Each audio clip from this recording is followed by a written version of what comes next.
Is anyone joining us? Probably not.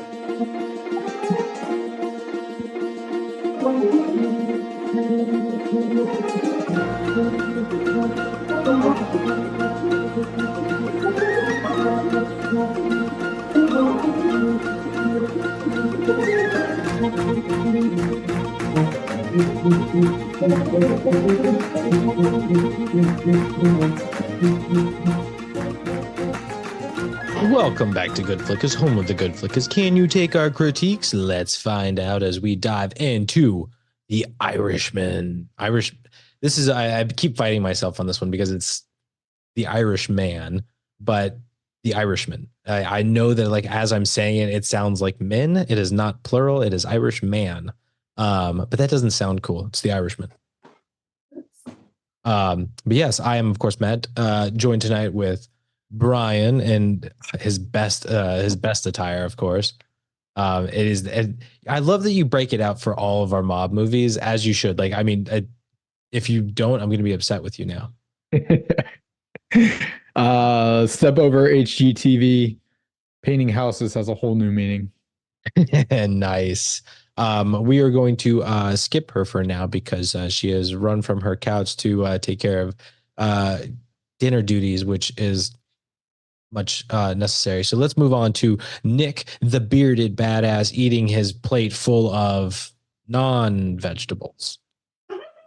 Potatoes are a vegetable. Giggle. What? Hi, Nick. No, potatoes are a vegetable. They are a starch, if I'm not mistaken. Does that count as a vegetable? It's a root vegetable, as some would say. Yeah. I don't know the difference. Like I really don't have much room to argue vegetables over here. Because I'm not great. Carrots are a root vegetable, and those are vegetables. This is why I'm fighting. Like that's what I'm saying. But I don't know. I'm not a veggie expert, but I'm gonna say that Brian is in better shape than me, so I know he eats better than I do, and he's making fun of your plate, so I might make fun of your plate. But it does look not good. A vegetable Cake. Are these chicken nuggets?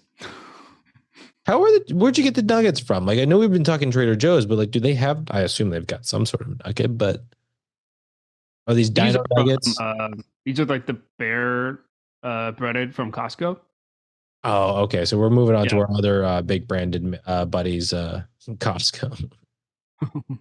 Jen, can you shout at us from the kitchen about what you're eating tonight? Like dino nuggies or? No. He's just doing regular like chicken nuggets. Oh, okay. Oh, they're like Tyson?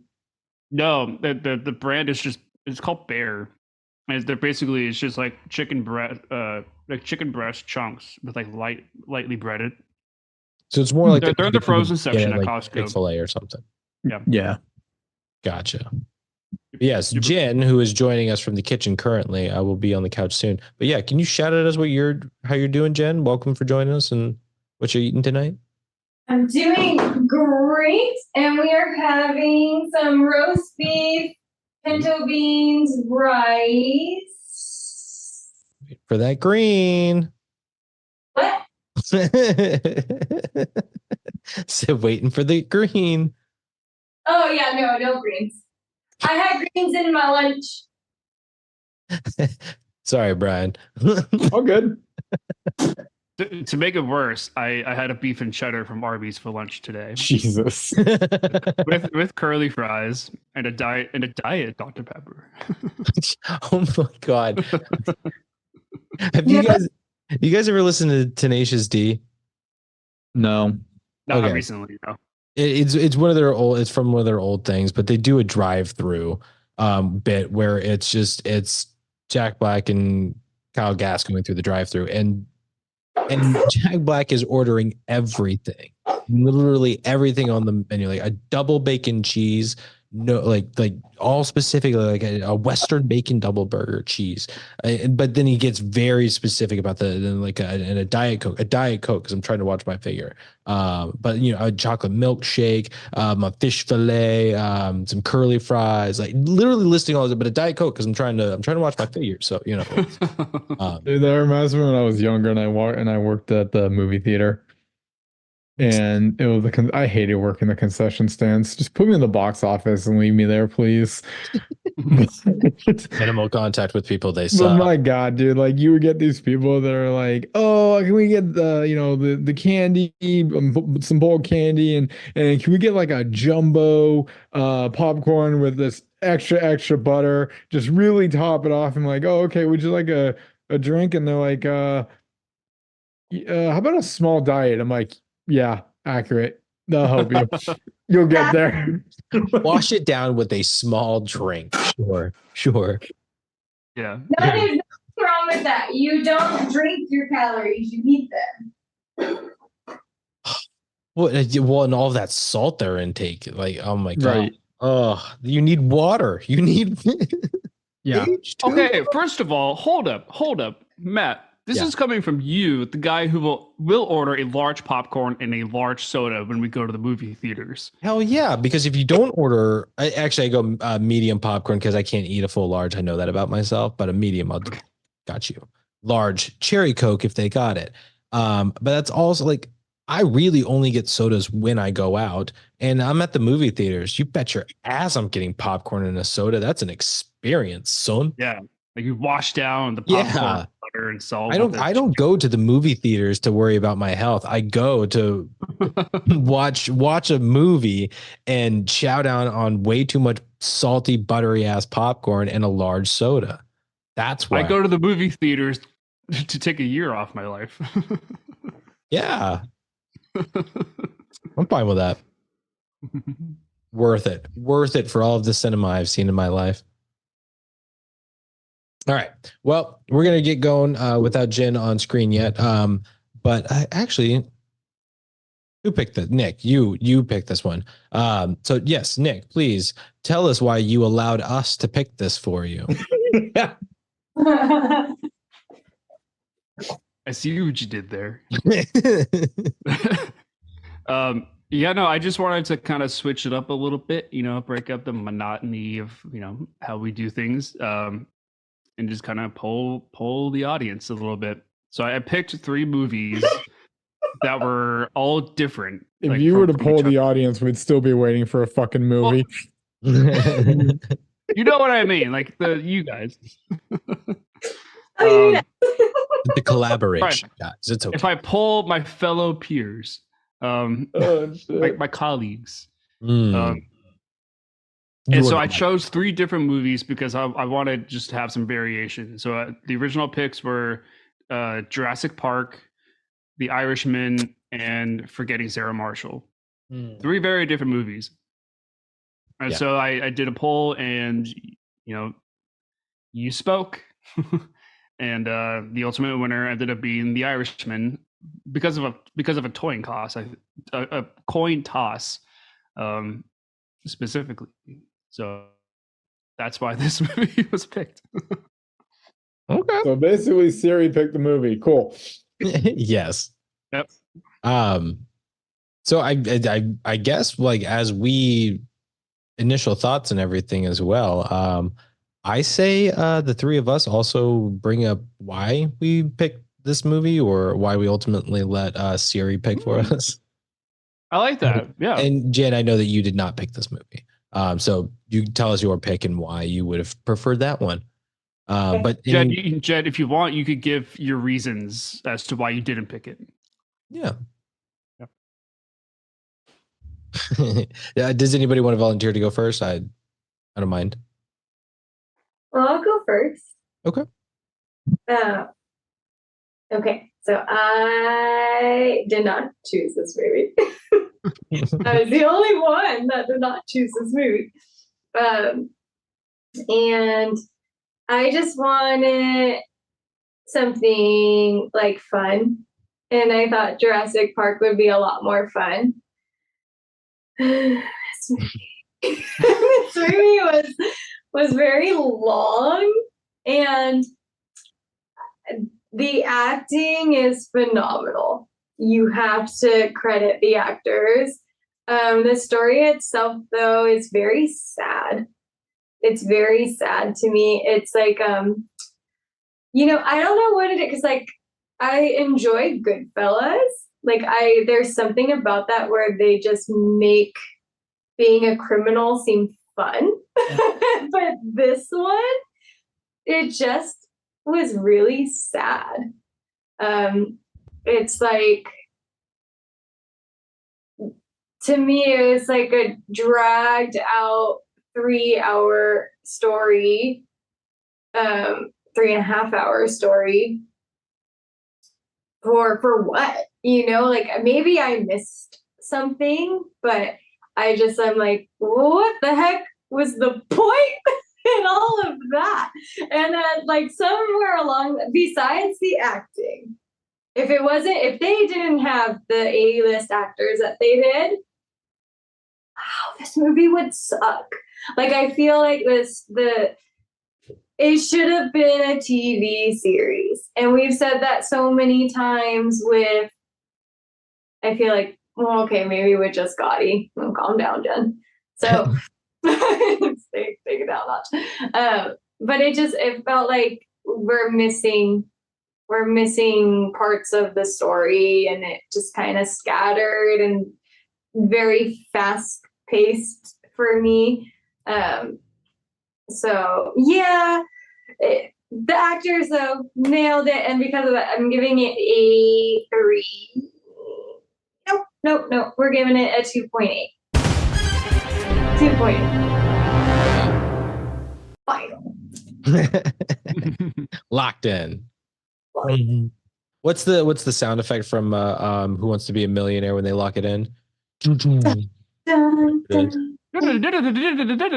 Is it that? I don't think so. Anyway, we add that sound when she locks it in. Just go back to Who Wants to Be a Millionaire, or just cut to a clip of like I think it's like doo-doo-doo. Yeah, so it's some. Well, I think that's when it's. Oh, I can't remember. Maybe it is. It might be. Anyway, doesn't matter. I'm getting all excited. Brian, do you want to go next or me? Sure. You don't have. Okay, The Irishman. This is a movie that I've seen a couple times, believe it or not. And so I guess the reason I picked it, I was heavily torn between Jurassic Park or The Irishman. Should have gone Jurassic Park. But the biggest problem is I just finished Jurassic Park in my DVD binder. Damn the timing. And I'm like, oh man, I mean, it's like, yeah, I was like, do I want to do that? Do I really want to dive into it? Or because I enjoyed watching it so much, and I'm like, but do I really want to go right back into it and dive into it? But anyway, so I was kind of torn. But I knew that this movie I felt is going to be good to talk about, because I think that this is probably one of the more misunderstood movies that have come out in recent years. And I thought that this is a great arena that we can kind of unpack things out and everything. I kind of look at this as like, first and foremost, I look at this as Scorsese's, De Niro's, Pesci's way of basically taking a final bow. Now, I may be wrong on this, but I just don't foresee them doing another gangster movie together. And I feel that this might have been and will be their last, let's get the gang together and do this one more time.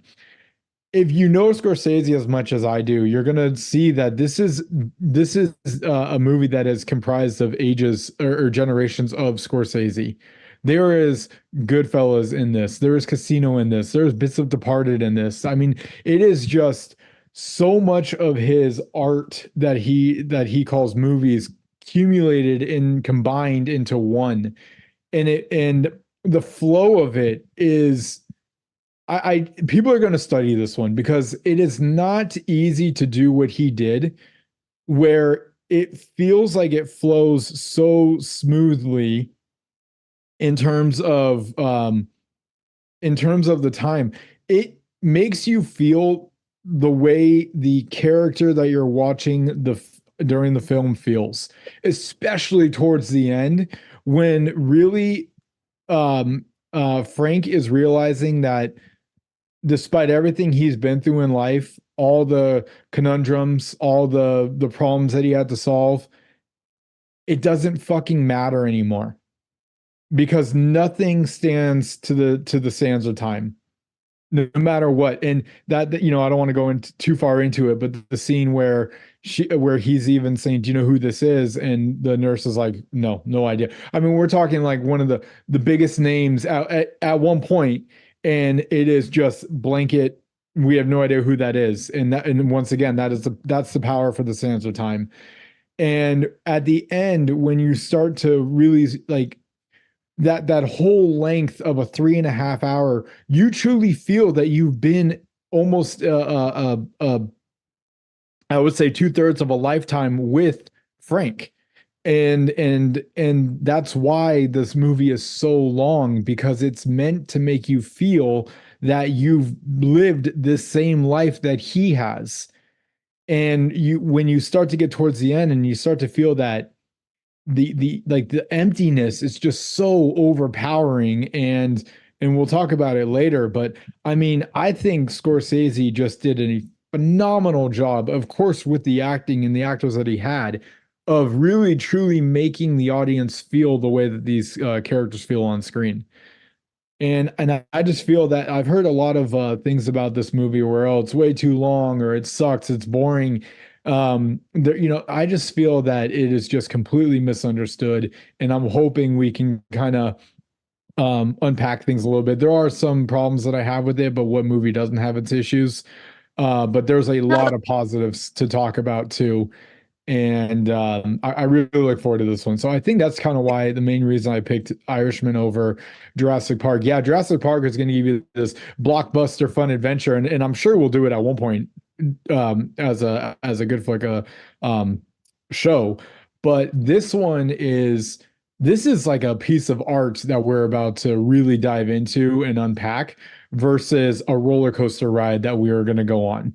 And I just felt more like going on the art side of it than a roller coaster. Yeah. Oh, sorry, 4.2 out of 5. 4.2. Okay. Yeah. So pure and simple, I picked this one because it's the only one I hadn't seen yet. So I wanted a new movie. I knew it was 3.5 hours. Kind of hoped that would be enough to deter you guys, but so we locked in. But yeah, I it's not that I was upset to watch this one. Like 3.5 hours is daunting, but so many movies right now are. I want to see Dune. That's like 3 hours long. I want to watch Oppenheimer. That's like 3 hours long. So it's like it just happens. And the tricky thing with these long movies, these 3 hour movies, is they inevitably at a certain point will feel like they're dragging. And it's that's I don't know if that's by design or if that's just because like, wow, I've been sitting here for 3 hours and like I'm realizing it. But it will happen. Sit anywhere for 3 hours, sit at work, and you're gonna realize like, holy shit, this has been a long time. But this movie does a good job of keeping the energy as a rise and fall, rise and fall. It starts off kind of shaky with the time jumps of, you know, present day to however many years ago to further years ago, like it. But once you kind of understand the story that's taking place within each time period, it's pretty easy to follow. But it takes a minute. So I agree with like what Brian's saying. Like this is definitely an artistic film. There's a lot of style to it. I think the best thing that Scorsese did was the de-aging stuff. The innovations and things that he was able to accomplish with this movie. I think that's what's most impressive about it. But I mean, God, the acting is incredible. The film, like the cinematography is incredible. And Brian, like you'd mentioned, the story of Jimmy Hoffa is one that I know of. I don't know it. I mean, it's kind of like this was a guy who I knew was related to the mob in some way and disappeared, and nobody knows why or how. You know, just guy literally disappeared. So but I didn't know anything. I didn't know anything else. So that's something I really did enjoy about this, was getting that some backstory to that, some history on it. And I think they do a really good job of telling a perspective of it. So it's not perfect. I'm looking forward to it. Lots to talk about. I didn't write down a ton of notes because really paying attention to a lot of things, didn't want to miss it. Because there's a lot happening in this. happening. But it's enjoyable. Classic Scorsese. I mean, like you said, this is right. Like this is his chef's kiss. He did it. He like it. What more do you guys need? You got everybody in this. Everybody. So yeah, it's a great one. I don't know how often I'll watch it, if I'll own it at some point, but I liked it. I gave it a flat 4. Go ahead, Jen. What do you got? I was gonna say I find it interesting how you're like, oh, now I know a little bit more about Jimmy Hoffa. Because on my end, as I'm watching it, I'm like, okay, there's the name. I was like, I still have no clue who you are and why you are important. Why is it such a big name? So I hope that you guys can dumb down the story to what's this movie? The Irishman for Dummies over here. Do we want to give just a quick like snippet of history for Jimmy Hoffa before Nick gives his thoughts, or we just want to save all of that? Sure. Yeah. So let's make this a collaborative history retelling. If I'm not mistaken, he basically created like the unions of America, essentially getting all of the workforce to work under him and fight big corporations. So essentially, he unionized and under Teamsters and was basically controlled by the mafia. So the mafia was in control of all of the workforce and was therefore controlling corporations. Yes. So it basically, he was just like the biggest dude for bringing in the most legitimate money to the mob.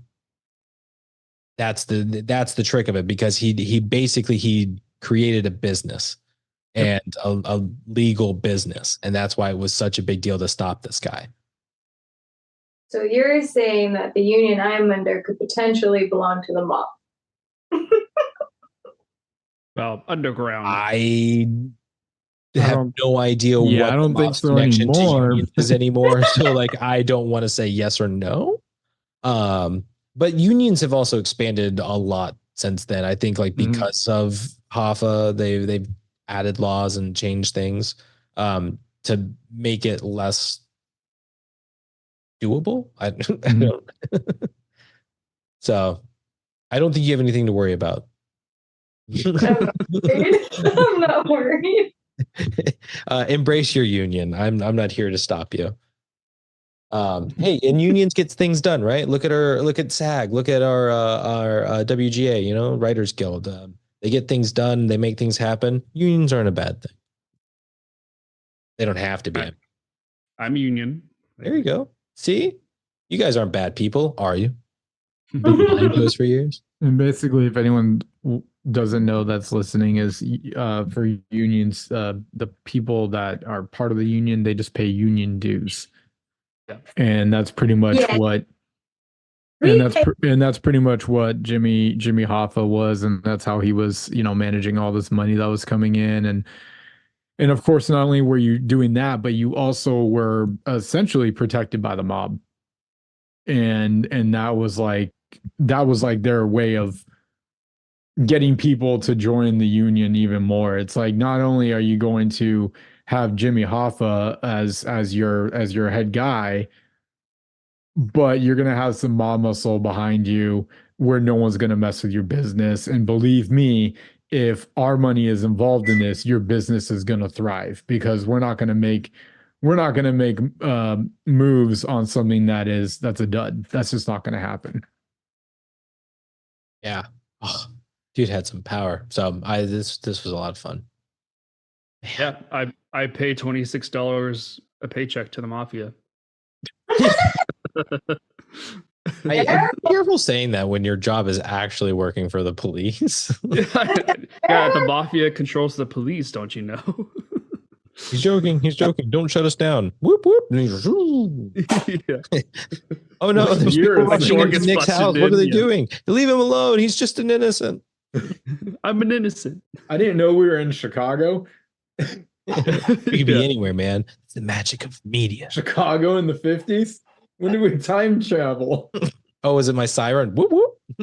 No, it was him saying mob and police. Oh yeah. Yeah. Nick, All right. thoughts? Cool. I wish that the mob would still be involved. They'd probably stop all the stupid theft that we have going on. Like, you think twice about stealing if the mob was involved. I mean, you're not wrong. Like the first thing I saw this morning was some lady just like carelessly walking out with a handbasket full of bakery stuff. I'm like, if you're gonna steal something good. What's wrong with cakes? Yeah. Steal my cakes. Why aren't you stealing my cakes? It's my birthday every day. Yeah. Jen's over here like, I counted 26 blueberries. And you're paying for them. Hey, I said the I did the what was that movie with De Niro? Casino. Yeah, I did that. Good time. Cool. Yeah, I'm really liking the overall consensus of the film. Yeah, we're all kind of around like the same area, you know. We're not super high, not super low. Hello? But yeah, you guys picked this film. So if it was like an even, like across the board, like if each of you picked one of the different movies, then I would have picked it. But yeah, so The Irishman, it's I had never seen this movie before. I had heard that people said it was good, you know, like friends and family, just kind of in passing. And I liked it. Like, I thought it was decent. And, you know, I haven't seen, you know, a whole lot of mafia movies. Like, I still haven't seen Goodfellas. Like, we need to make that happen on here. Especially since you're part of us. Yeah, well, I'm not watching it because I want to like do a talk about it on here, you know. So whenever it's streaming, like one of us needs to pick it.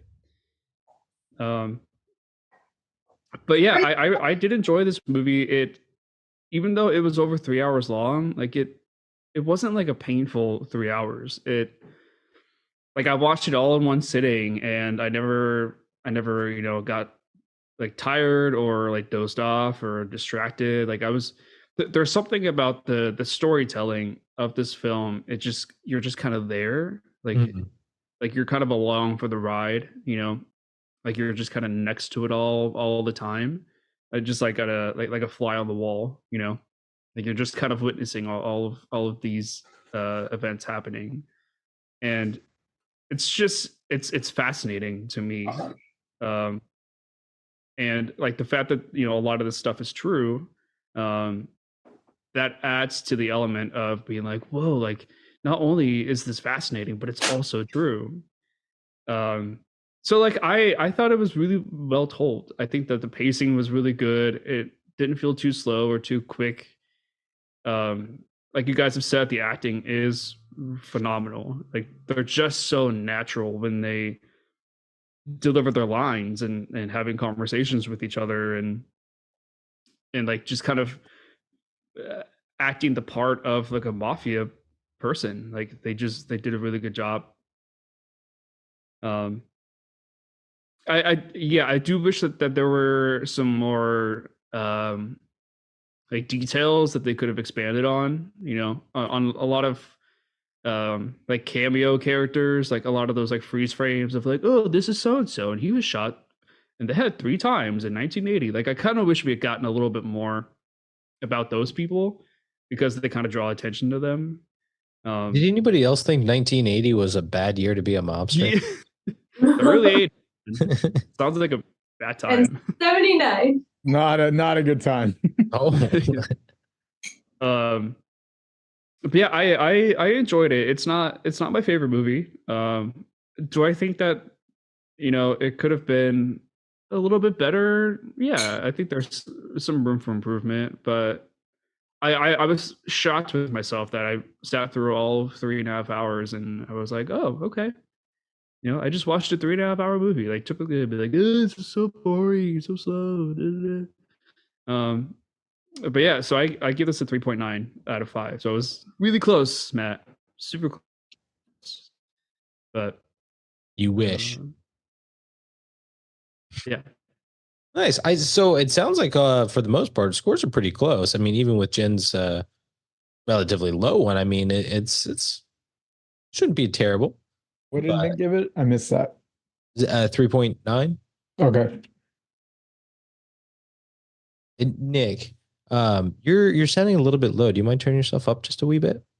Oh, my volume. Sorry, my internet was crapping out for just a second. No worries. Is that better? Go a little bit more. A little bit more. Is that better? Oh, much better. Much better. Yeah. Okay. Cool. Sorry, I didn't catch what you said after I was done because the Zoom froze. Oh, I was just talking about scores. You 3.9, right? Yeah. So yeah, all right. Well, Mr.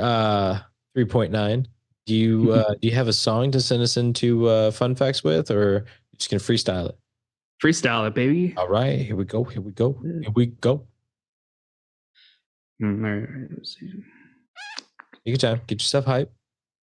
I'm just like preemptively kind of thinking of some lines. Oh, you're good. You're good. You need help finding like B, like just.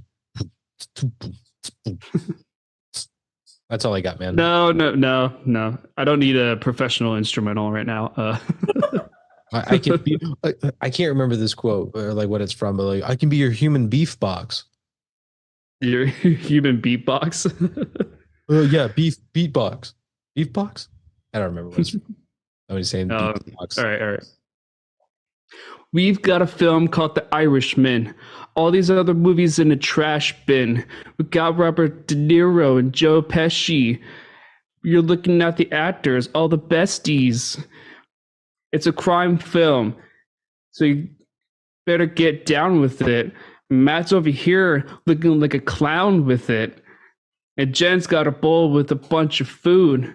I bet it's really good because she's in the mood. And Brian's over here just staring at me. But I need a Joe Pesci to kill him in the face 3 times in the head. You understood? Now you're dead. Now you mafia dead. Come on, man. It was right there. Hey, I rhymed dead with it. Okay, I got there. Now let's get to that was one of your better ones. Yeah. Wasn't bad, not bad. I liked it. Yeah. I'm honestly, I'm impressed. Every time you gotta like, you're coming up with stuff. I like the style of like how you're starting with the movie and like, okay, I'm losing focus on where I can pull from the movie. Let's focus on what's around me. Get the guys. Like I like it. Bring us in. It's good. Bring us in. It was good. It was good. I always love when I get made fun of in the songs. It makes me feel special. Though he called me a clown, that wasn't nice. Hard to do. All right. Sorry, Matt, you're cutting out. Got it. And then you're like talking, you're like, oh, got it. Yeah. So the Irishman in and out, but just this came out in 2019. In case you guys didn't know. What? Director, we've said his name probably 70 times already, but it's Martin Scorsese, or it could be Scorsese. I don't know exactly which way to pronounce his name. I've heard it both used interchangeably though. Same. Scorsese, I don't think that's right. Scorsese, I think sounds more accurate, but if hey, Martin, if you want to let us know help our ratings, that'd be great. All right. I think we lost Nick. He's having internet issues, so just well, ladies and gentlemen, this is what happens when you talk shit about the mob. So right? He should have known better. should have known. We've definitely talked about him before, but I mean, just I'll give you guys I don't know, top 8, top 10, top 100, whatever you want to do for this guy. Here's just some of the names: Wolf of Wall Street, Shutter Island, Taxi Driver, Goodfellas. Most recent, Killers of the Flower Moon. Haven't seen it yet, but I've heard really good things about it. I mean, Scorsese and Leo finally pair together. I've been waiting that all my life. The Departed, Raging Bull, Casino, Gangs of New York. What hasn't this guy done? Just hands down one of my easily top 5 favorite directors of all time. I've watched so much of his work already. Yeah. All right, let's dive into this. Jen's got something to say. Oh, go ahead, Jen. I want to share something embarrassing. So, but it's not because like you were trying to decide how to pronounce his name. So when I saw it, I think the first go around I was like Scorsese. I was like, guy, and then I kept reading. I was like Scorsese. I was like, my brother would be so ashamed. I was like, Scorsese. What are you fucking hunting a Pokemon? Like, get it together. I don't know. Scorsese? Pikachu! Thank you. All right. The cast of The Irishman. Wow. I mean, the top 3 when it comes to just mob gangster movies in general, Robert De Niro, Al Pacino, and Joe Pesci. Just who do you think like who do you know, how do you not think of these guys when it when you think of any like mob style movie? The Holy Trinity. Come on, man. Pacino and Scarface, Pacino and Godfather. 1, 2, shit. Both. I don't remember at this point. It's been too long. I'm sorry. That's embarrassing. I think he's in the second on, right? Yeah, and then and De Niro's in the second one too. Yes. No, Brian, you dumbass. He's in the first one too. De Niro? No, Pacino. Oh. Yeah. I keep getting mixed up. Yes. He's Michael. I'm so dumb. He's Michael Corleone. And that's what I keep getting mixed up. Is De Niro is De Niro is of oh no, God. Yes. Who is it?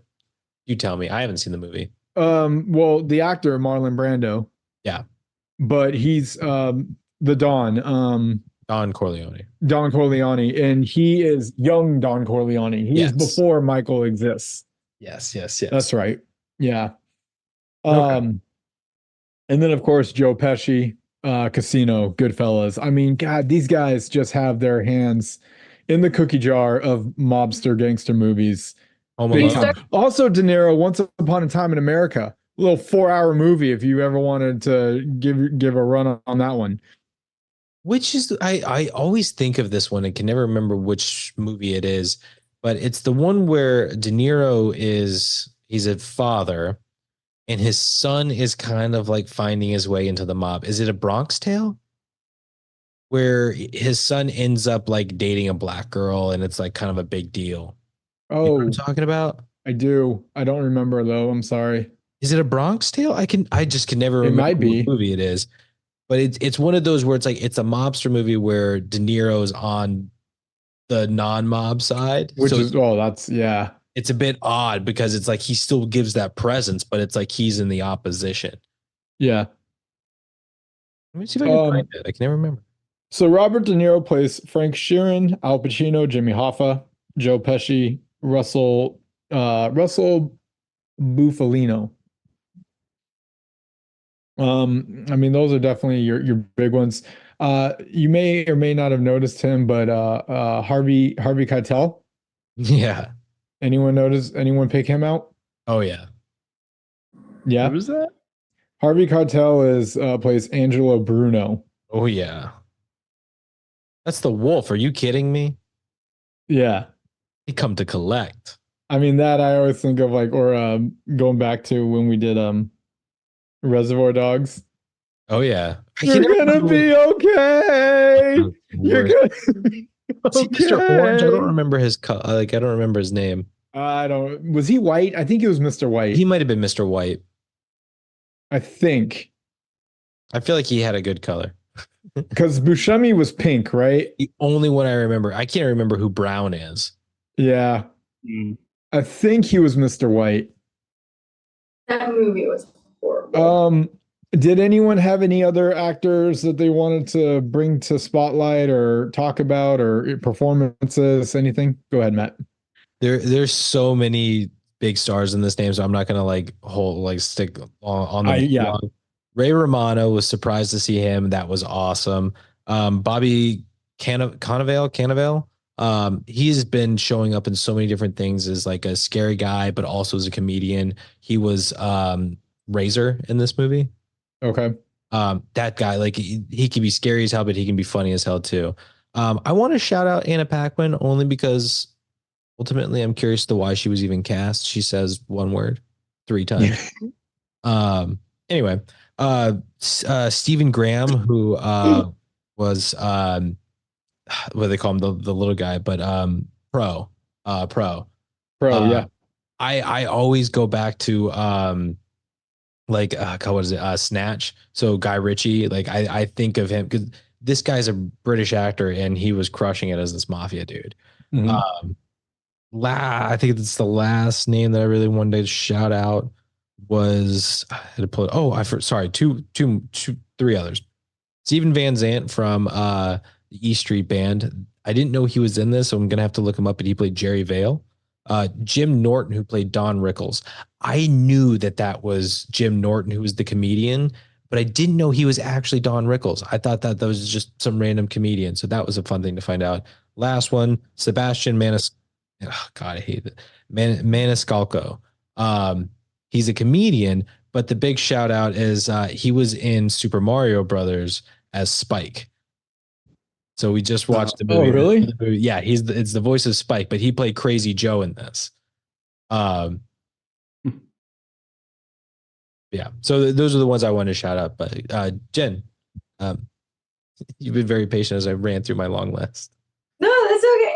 Who is Spike in Super Mario? So Spike is the other like plumber guy that's picking on the Mario Brothers. Oh, the big guy who's like beating them up at the beginning. Yeah. Okay, yeah. Okay. Thank you. Yeah. And then I just wanted to say, like, for the top, like the main 3, and because you mentioned like that's like your go-to monsters, like there was like a moment in my brain where it's like I forgot they were actors, and I'm like, oh, it's just these monsters, like, you know, it's like everyday life for these guys, like they're that good, and it makes me question. It's like, are you a part of the mob? Like, is acting the act? Like, you know what I mean? And their real life is monsters. I'm just kidding. Please don't shut us down.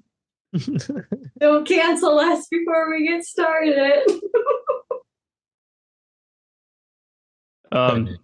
There were 2 that I had noticed. I don't know if you mentioned them already, but the nurse at the very end, I noticed her from Orange is the New Black. She was like one of the prisoner. Okay.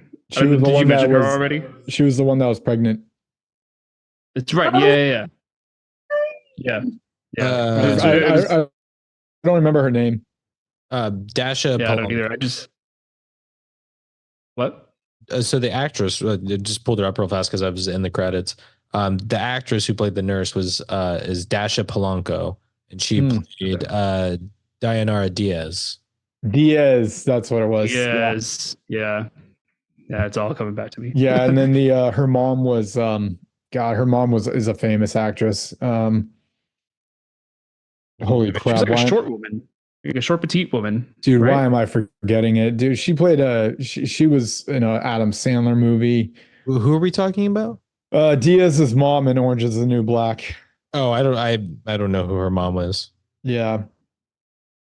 Um, The other person was the woman who plays Jimmy what's his name? Baffa Hoffa. Hoffa, Jimmy Hoffa. His girlfriend, wife, the woman with like the big eyes and like who. Every time I saw her on screen, I was like, I know I've seen you before, and I can't remember where I've seen her from. Her name was Joe. I remember that, but I don't know her real name. Joe. Let me She just has a find- very unique face, and I was like, I have seen that before, and I cannot remember where. I'm trying to find it for you, but I'm not. Like something like big, like a big role that she was in. Her name is Welker White. Okay. Oh, Welker. Is that what you said? Welker, Welker, and then White. she was in Killers of the Flower Moon. Oh, interesting. The Irish. Well, I have a couple more things that we haven't mentioned. So first of all, Matt, you said that you really like seeing Ray Romano. Yeah. I am complete opposite. What is he doing in this movie? I feel that we could have swapped him for just about anyone else. It was like a low part, but he wasn't landing it for me. He just didn't have the persona that I was looking for. And I'm just like, Romano, like, what the hell are you doing in a mob style movie? It just was a weird connection. I just recently watched a movie called Miranda's Victim, and Ryan Phillip was a an attorney in this. I was so impressed with how good of a job he is as an attorney. I would have loved to see him in this, or I would have loved to see, I believe it or not, I mean, John Travolta plays a pretty damn good attorney as well. If you guys haven't seen People vs. OJ or what have you, but I just feel like there's so many different other casts that we probably could have got. You've got these really big names. I mean, Ray Romano is a big name, but he's not a big name in this type of industry. And I just feel like we could have done better. Go ahead, Matt. I have a question for you. Sure. I just want to understand your argument against Ray Romano. Sure. So what was it about him as a lawyer that you didn't like? It's just the persona. Like it's Ray's. Sadly, it's Ray's voice, like his actual actor voice, and the way that he looks. It's just like, dude, what mafia guy is gonna hire you? Like, you look at other lawyers in mafia movies. It looks nothing like Ray Romano, and acts nothing like Ray Romano. He just, in my opinion, he should not be in this movie. Well, since you brought up other mafia movies, that's where my curiosity comes in of this is a real guy. So did they cast Ray Romano because he can do a persona that is more like what that guy actually was? Because here's how it's possible. I mean, I don't know. How I saw Ray's character was he's not supposed to be this like hard ass John Travolta style like OJ trials lawyer. He's not. No, he was like David Schwimmer lawyer. I'm still not seeing the problem with it. Like I think that he's supposed to be that kind of what's the word I'm looking for? Non-threatening kind of guy, right? Like this is the lawyer for the mafia, but he's not threatening, he's not intimidating, yet he comes at you with the facts, and he's got like, the crooked politics. He still does exactly what you'd expect him to do, but it's in a different package. And I think that's part of like why he worked as the way he did.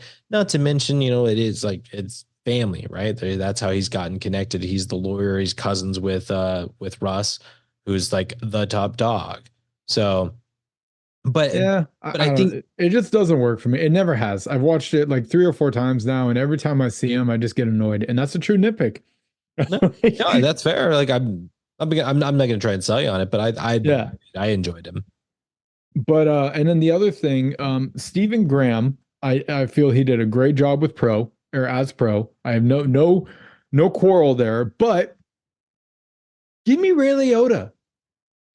You've got De Niro, Pacino, Pesci. I mean, we're bringing the gang back. Did Ray give me what? Sorry, I was thinking about is Ray Liotta still alive? Yes, he's still alive in 2019. Absolutely. Are you sure? Yeah, he is. He died in 2022. Yeah. Yeah.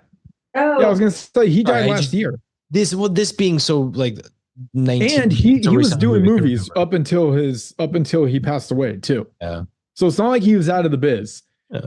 I mean, come on, get Ray Liotta would have been perfect for Pro. That would have been a great character for him. What is he too tall? He's playing a little guy. You know what I mean? We're going for a height now? No. I feel like you're negating the fact that these are real people and they have real attributes. Like this guy is called the little man, right? Like they're calling him the little guy. Like, listen, if they made it to where Tom Cruise can play volleyball, there's chicanery that they can do. I thought when they said little man, they were talking about Russell. No, they were talking about Pro. Oh, well, see, I don't get this movie. But I'm just saying, and if maybe not Pro, find a spot for Liotta. He could have easily been in this movie. Oh, for sure. I would definitely love to see. I'm trying to think of like, well, and the other one is Paulie from Goodfellas. I would have loved to see him find his way in this one too. Pop up. He always does in Italian mob movies. I know. It's like, come on, you're popping up in The Rocketeer, but you can't pop up in The Irishman. Like, what are we doing here? Uncle Paulie, man, Uncle Paulie. So that's just my kind of cast takes that I have right now. What? So for me, I think, and this is no offense to Anna Paquin, but like, why cast Anna Paquin? Like but she says like 0 words, and I'm not to say that her physical acting was poor, but it's just she's standing there silently and giving the silent treatment. You know, like it's right. She's not doing a whole lot. Why did it need to be Anna Paquin? Go ahead, Jen. Was that Peggy? Adult Peggy, yeah. So I really liked her character. I mean, it's just adult Peggy did nothing. I know, but that's what makes this movie so incredibly sad. Mm. Like it has a huge factor in it. Like I don't know. I liked the young Peggy all the way. I just liked her character. I felt for her character. Oh, for sure. It's not the character. Oh, is it the actress? It's the actress. It's just like, again, like no offense to her, but why did it need to be her? The character is great, but it's a silent role. Why did it need to be her? Because to me, it feels like it was cast simply as like, we need an A-lister. We need a face. Oh, maybe. She looks familiar. And maybe that's it. Because they focus on her out of all of his daughters. Yeah. Maybe it was just to be like, really look at it. So the actor, a name drop that I said earlier, it was actually for Anna Paquin, not for Joe or Welker White or whatever. Anna Paquin was who I was talking about. I thought she was like the girlfriend of Jimmy Hoffa, but I guess I was totally wrong. No, that was Frank's daughter. Yeah, Frank's daughter. I was like, I was getting them mixed up. But when I was like, oh man, that face, I know where that face is. She was in True Blood. Yeah. Like that's where I was like, oh, that's where I recognized her from. Oh, that is. Yeah. Give her from X-Men. No, I never saw She's that. Rogue. Yeah. And then many other things. But yes, True Blood, that's the one I think most people. She was also the Good Dinosaur. Wow, what a different character. Who was she? She was one of the T-Rexes, or she was his sister? I just saw she was on The Good Dinosaur, but there's really not a lot of options, so you could probably guess it pretty quickly. Maybe she was a pterodactyl. I don't know. Yeah. Maybe she was the storm. Oh, storm. The storm has provided. All right. So our rating, we're giving this one 3.73 out of 5 stars. IMDb is 7.8 out of 10. Letterbox is 3.9 out of 5. And Wow. Roger Ebert website, 3.5 out of 4 stars. Wow. Mm-hmm. The budget was 159 million, and worldwide gross is completely unknown. Because it's Netflix, so it's well, there was a lot of chicanery in this one. It was hey, we really want to get this to the Oscars, but if it's Netflix only, we're not going to be able to do that. So let's just we'll stream it on Netflix, but then we'll also release it to a few theaters to qualify for the Oscars. Yeah. Which is a very interesting move. So the actual grossing of this is completely unknown. We have no idea. still being calculated. Oscars, though, it was nominated 10 times and it had 0 wins. Rough. Really rough. It was nominated for Best Achievement in Directing, Martin Scorsese. Best Performance by an Actor in a Supporting Role, Al Pacino. Best Performance by an Actor in a Supporting Role, Joe Pesci. So they were competing against each other in the Oscars. And neither of them won. That sucks. I know. It was nominated for Best Adapted Screenplay, nominated for Best Achievement in Cinematography, Best Achievement in Costume Design, Best Achievement in Production Design, Best Achievement in Film Editing, Best Achievement in Visual Effects, and Best Motion Picture of the Year. Question: did you say Prague production? What was that one? Prague? Prague production design or something? No, Achievement in Production Design. Oh, okay. Yeah. So those are all the nominees. Unfortunately, it did not get 1 win. That's a little rough. Was there a movie that kind of like swept all of those out? I can take a look. I was curious. There was one you had said. 2019 wasn't that far away. How do I not remember this? Achievement cinematography or something. There was a nomination for something like that. I'm curious as to who won that one.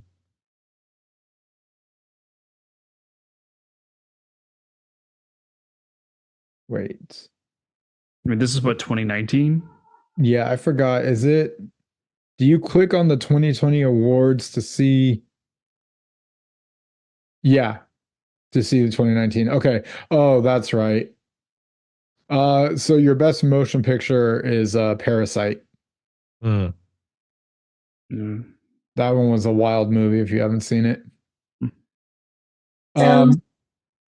The Irishman was up against some pretty big movies. 1917, Jojo Rabbit, Ford vs. Ferrari, Joker, Little Woman, Marriage Story, Once Upon a Time in Hollywood. 1917 was so good. And then Parasite was the winner on that. Those were some big movies. For supporting,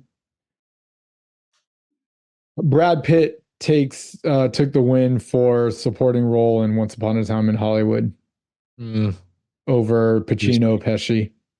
He was pretty great, but I don't think it was better than Pesci. I don't think so either. I think people hated on this movie.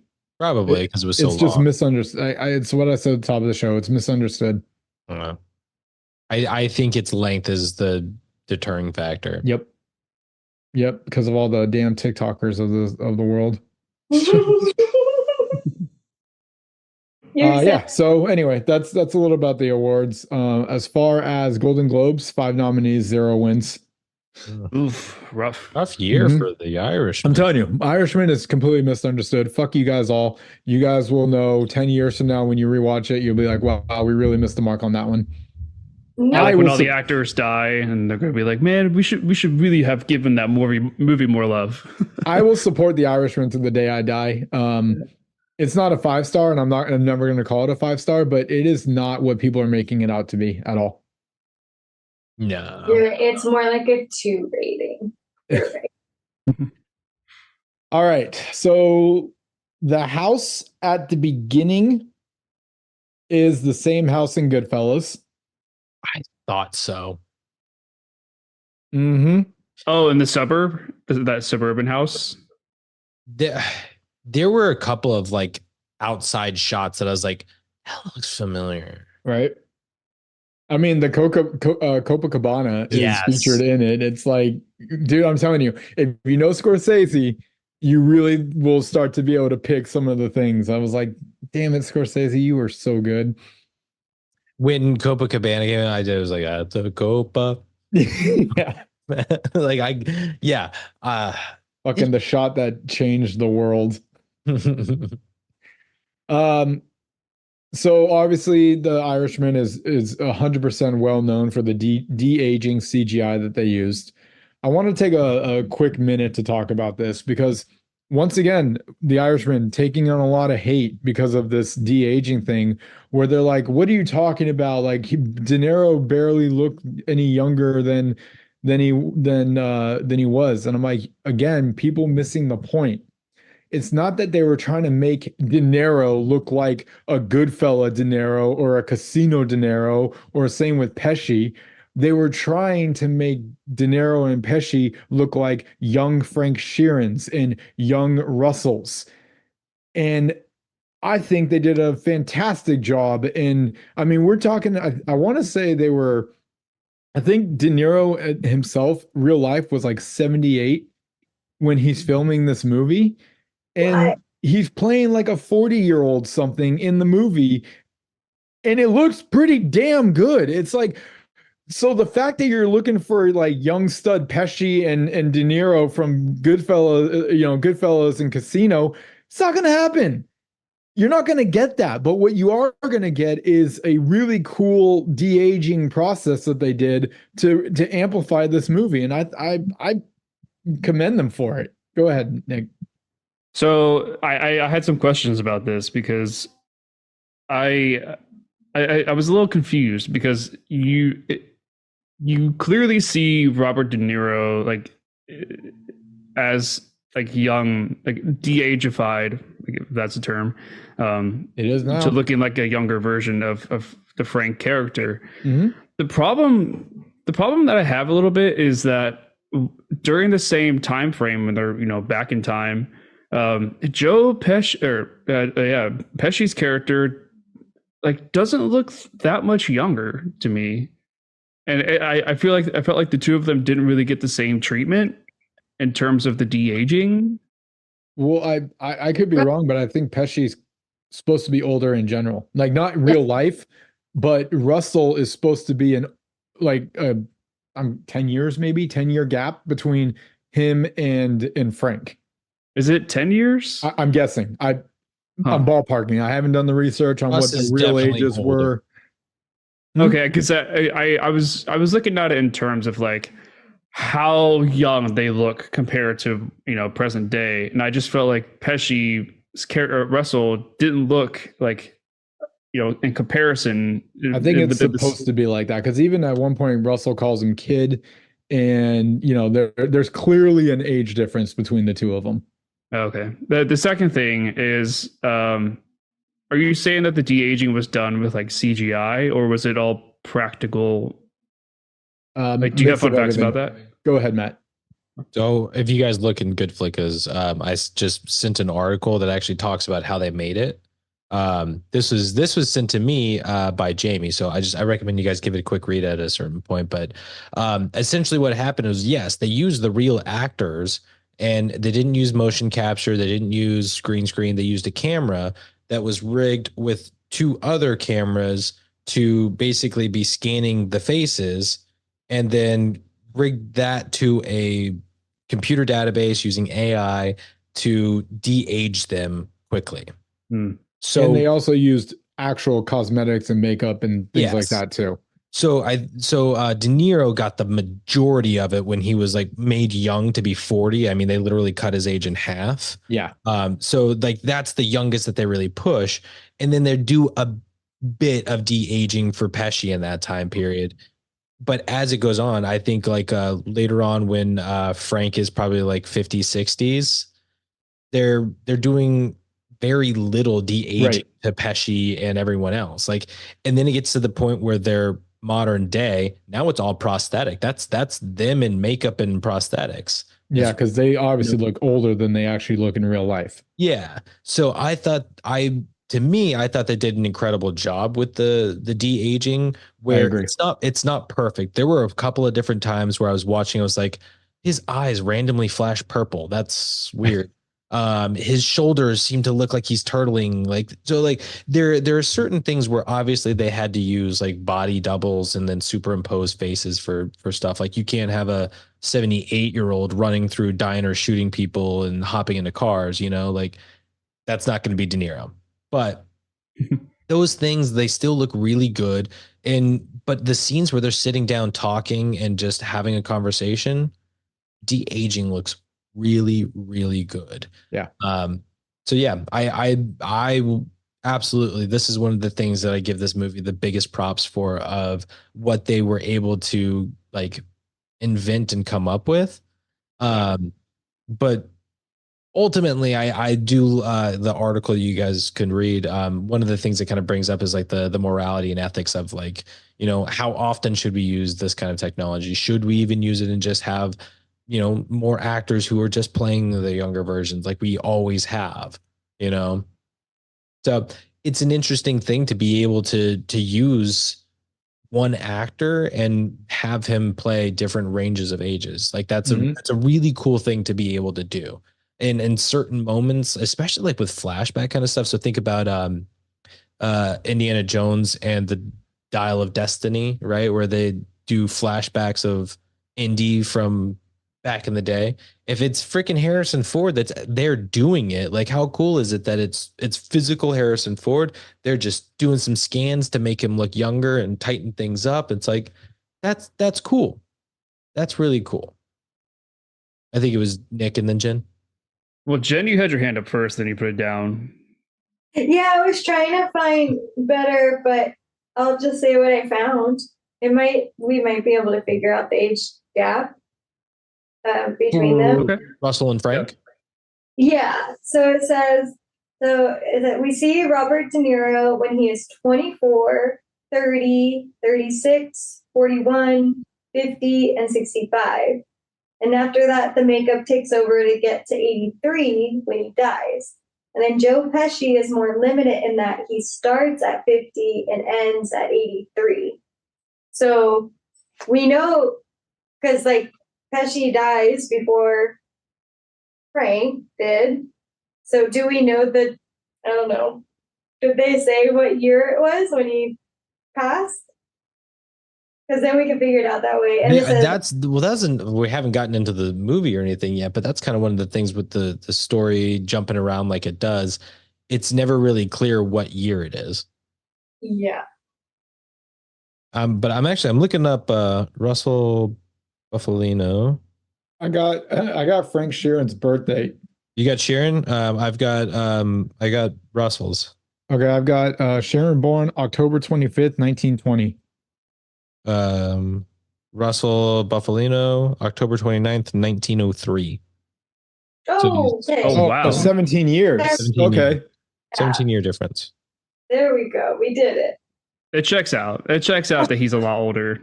Okay. And also you mentioned, Jen, that the de-aging for Pesci's character starts later. So that's why he seems a lot older when they do the de-aging, because De Niro's character is a lot younger when they started. Yeah. So that actually clears that up, because I was a weird theory that I had with this whole with the younger scenes with Frank's character is that I was like, what if, like this is the theory that I came up with. It's like, what if Scorsese filmed these scenes like 25 years ago and then like remastered them, into HD or whatever, and then like for this movie. Oh, cool! Because the de-aging was that good that I would have believed it if they did film this 25 30 years ago, so it's just real. I didn't know about the de-aging. I was like, wait, is that what they look? I was just confused. I was like, they haven't aged a bit. Yeah. Seriously, they did a really good job with it. Like I said, it's one of those things where if you're looking at it and paying attention, you can spot some strange things. Like I said, like at certain times, Frank's eyes go purple instead of blue. Like, so the eye colors kind of render weird in certain frames. But never noticed that. The purple eyes. It was something I happened to notice because they kept cutting to like medium shots and close-ups where you could see his eyes, and I'm looking him in the eyes, especially after the first time I noticed it, and I was like, did it again. Like it's not long. You notice it or you don't. But just little things like that where it's a bit off. But like I said, there was another thing I kept noticing where like Frank's posture, where it seemed like his neck seemed to be like short. So like he was like a normal guy, and then he was like all shoulders and head. Little things. That's really interesting that you mentioned that, because one of the facts that I came across was there was a posture coach on set. I seeing it like, okay, yeah. Obviously, they were kind of realizing it's like, well, he looks great, but the body wise, it's like that looks like the posture of, or like if they're like getting out of a car, it's like, oh no, that is a 78-year-old getting out of a car, not a 40-year-old, Yeah. That was one of the things that I was wondering of, like, because I would figure like the more like turtled up kind of thing is like that. Yeah, that's old De Niro, who's just like the weight of his body is now holding him down. Versus like the moments where he's moving around a bit better and it's clearly a body double, but it's still supposed to be young Frank the old time, Yeah. I couldn't believe this, but Pesci refused at least 50 times to come out of retirement for this role. 50? My God, Pesh. He just kept denying it. I don't know what broke him. I have no idea, but he did not want to. He's like, I'm retired. I'm done with movies. And he decided to come out. So I bet it's because I said you won't have to kill anyone on screen and you won't be killed on screen. Yeah, maybe. You just got to talk to people. And after what he did for you guys, this is how you treat him. Like, come on. What's wrong with people? De Niro wanted the title I Heard You Paint Houses over The Irishman.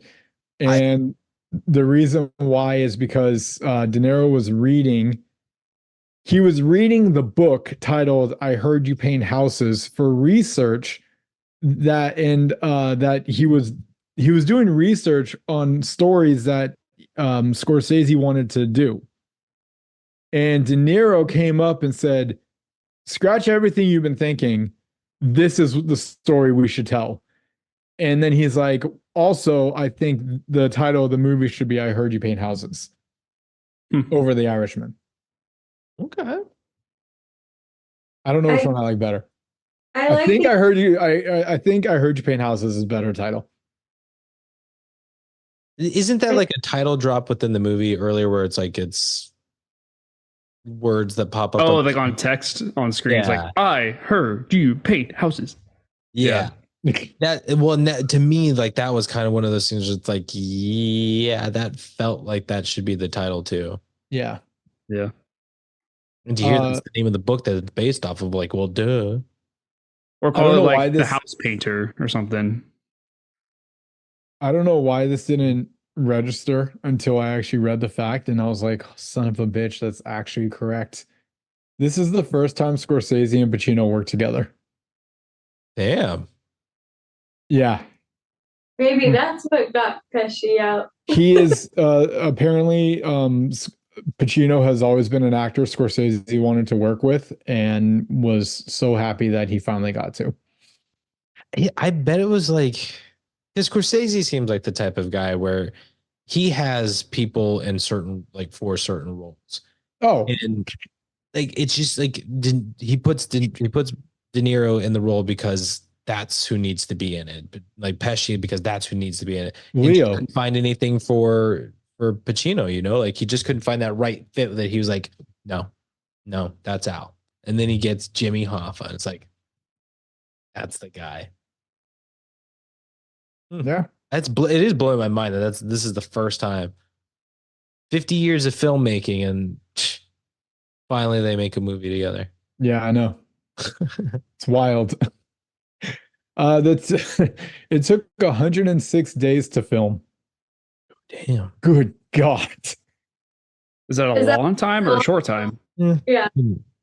That's a third of a year. That's a long time for film, just to film.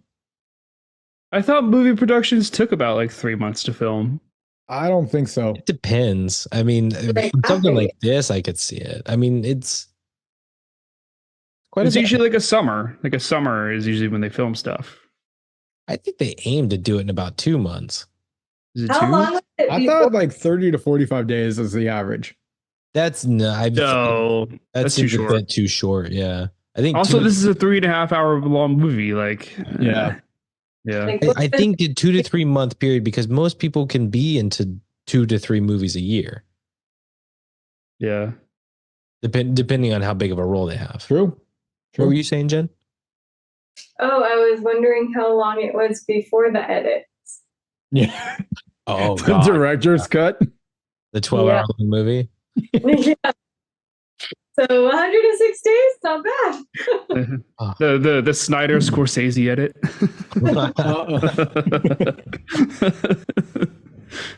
I keep looking for this and I don't know, maybe my eyes aren't trained. I don't see it.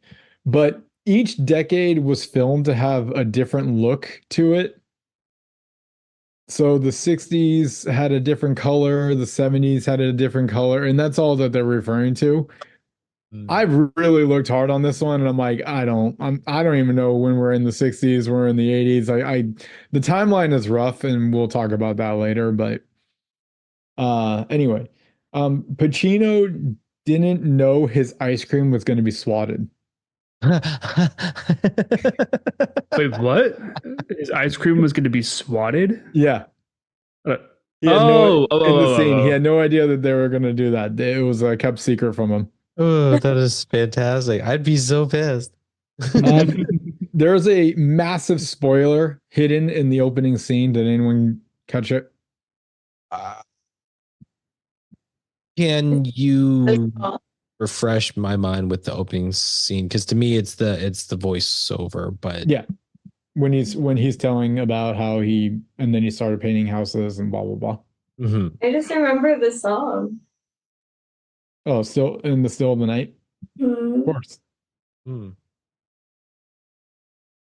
That was at it. So no, the spoiler is when he talks about how he was, I forgot the exact words, but it was like I used, actually we can talk about it during, let's do that. We'll talk about it when we talk about the intro. It's the actual the painting houses thing. Yeah. I'm with you. When we actually talk about the intro, we'll bring up the spoiler. I don't know why I didn't think of that sooner. This is De Niro and Scorsese's 9th collaboration. Keeping each other fluid. that's his guy. That's great though. Like if you've got that kind of connection, that's awesome. Yeah. Obviously, it's a Netflix original. 14 people have claimed to have killed Jimmy Hoffa in real life. How many? 14. 1-4. I wonder who did it. No one knows truly. There's been no true conviction or anything about the murder, or even if he was murdered. Just no one knows what happened to Jimmy Hoffa except that he went missing. And 14 people have claimed to fame for it. What if Frank never really killed him? And he's like, buddy, run.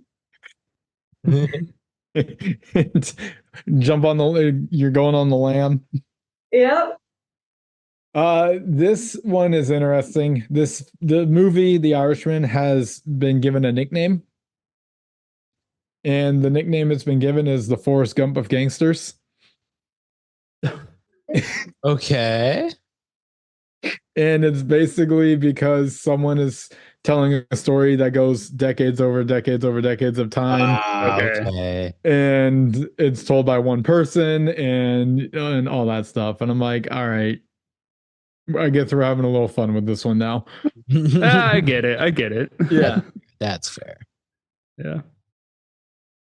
I can kind of see it. I can kind of see it. It's a little. Yeah. That's all I got. Anyone pull up anything that I haven't mentioned or no? I kind of want to see like a mashup edit, like a mashup of The Irishman and Forrest Gump. Just I don't know. I don't know how that would work, but no, I'll pass. Completely different. I I just don't know why. I don't know if somebody can get What's your creative. matchup? Like I got shot in the buttocks, cued with someone getting popped in the eye. Yeah. See, yeah, like there you go. Like, where are we going with I didn't say it had to make sense. It would just be fun to watch. So here you paint houses. Mom always said life was like a box. What is happening here? I was running. If I could do a Pesci impression, I would go for it. What the fuck you running for? I think we're just going to limit it to the, I guess, modern day Frank as the opening, or like I think that's the only way to do it, because after that, he pretty much sends us into the real story. But this intro, it kind of it's very interesting. It's very slow. I thought there was an interesting moment where it starts off as voiceover. We're getting the titles and stuff. It's going through this hospital, and we're hearing Frank talk, and then it shows us Frank. We still hear Frank, and then Frank starts talking in front of us. There's that transition from it being voiceover to now he's narrating. I don't understand the choice behind that. I'm very curious, but what an interesting way to be like, you know, this is the voice of Frank, and now here's Frank actually saying it. It's no longer internal monologue. He's saying it out loud. I think there's a lot to kind of pick and pull from what this could possibly mean as far as storytelling, because Brian, you'd mentioned this is certainly one to, you're going to like deep dive research this thing. Like you're going to study this thing for years, trying to really pinpoint all of the minute details and the effort that really went into it. So I think that might be something. But any other thoughts?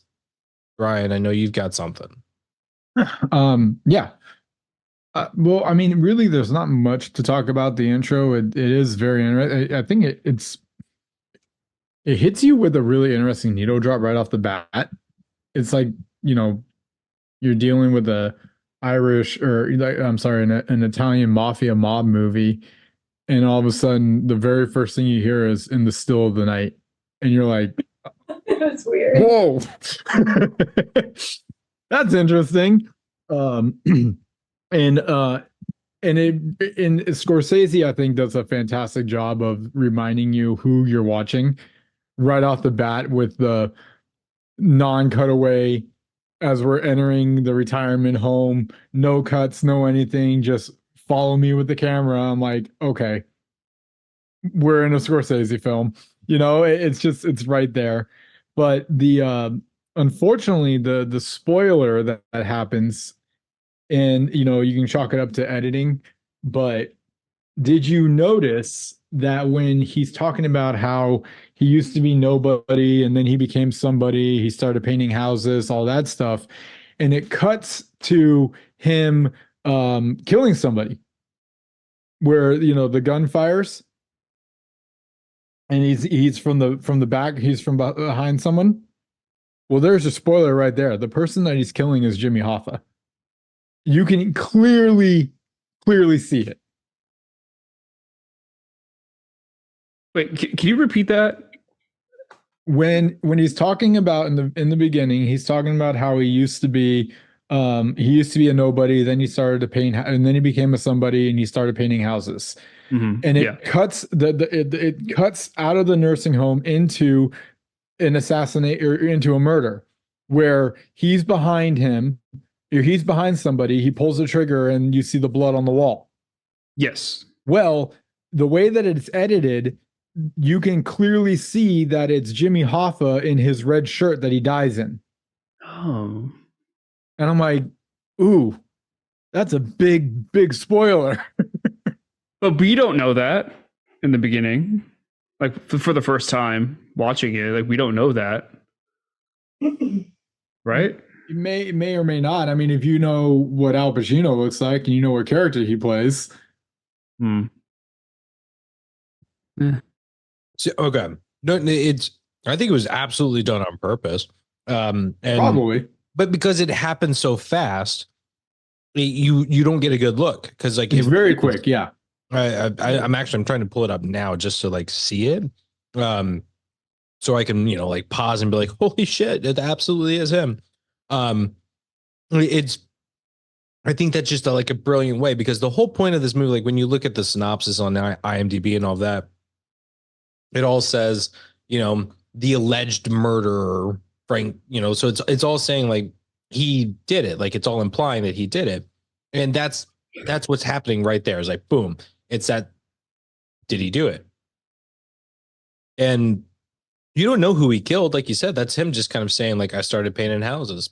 So you assume that's just some random guy. Mm-hmm. Yeah. So the people that are, like the mob guys that you see get killed are like black suits and like big coats and things, like they're very, very gangster, like not red shirts and tracksuits kind of deal, like, so I don't know. Yeah, it absolutely is a spoiler, but I think it's done in a brilliant way if it's him. Yeah. Sorry, I'm almost through it, but like, yes, thank you. I'm like, please take it. Go, Nick. Yeah, but I'll just say like I remember that scene, and I really like the symbolism of it. But it is the way that the camera shoots it. It's really like it's like kind of like off to the side where the focus is like the blood splatter on the wall. Mm-hmm.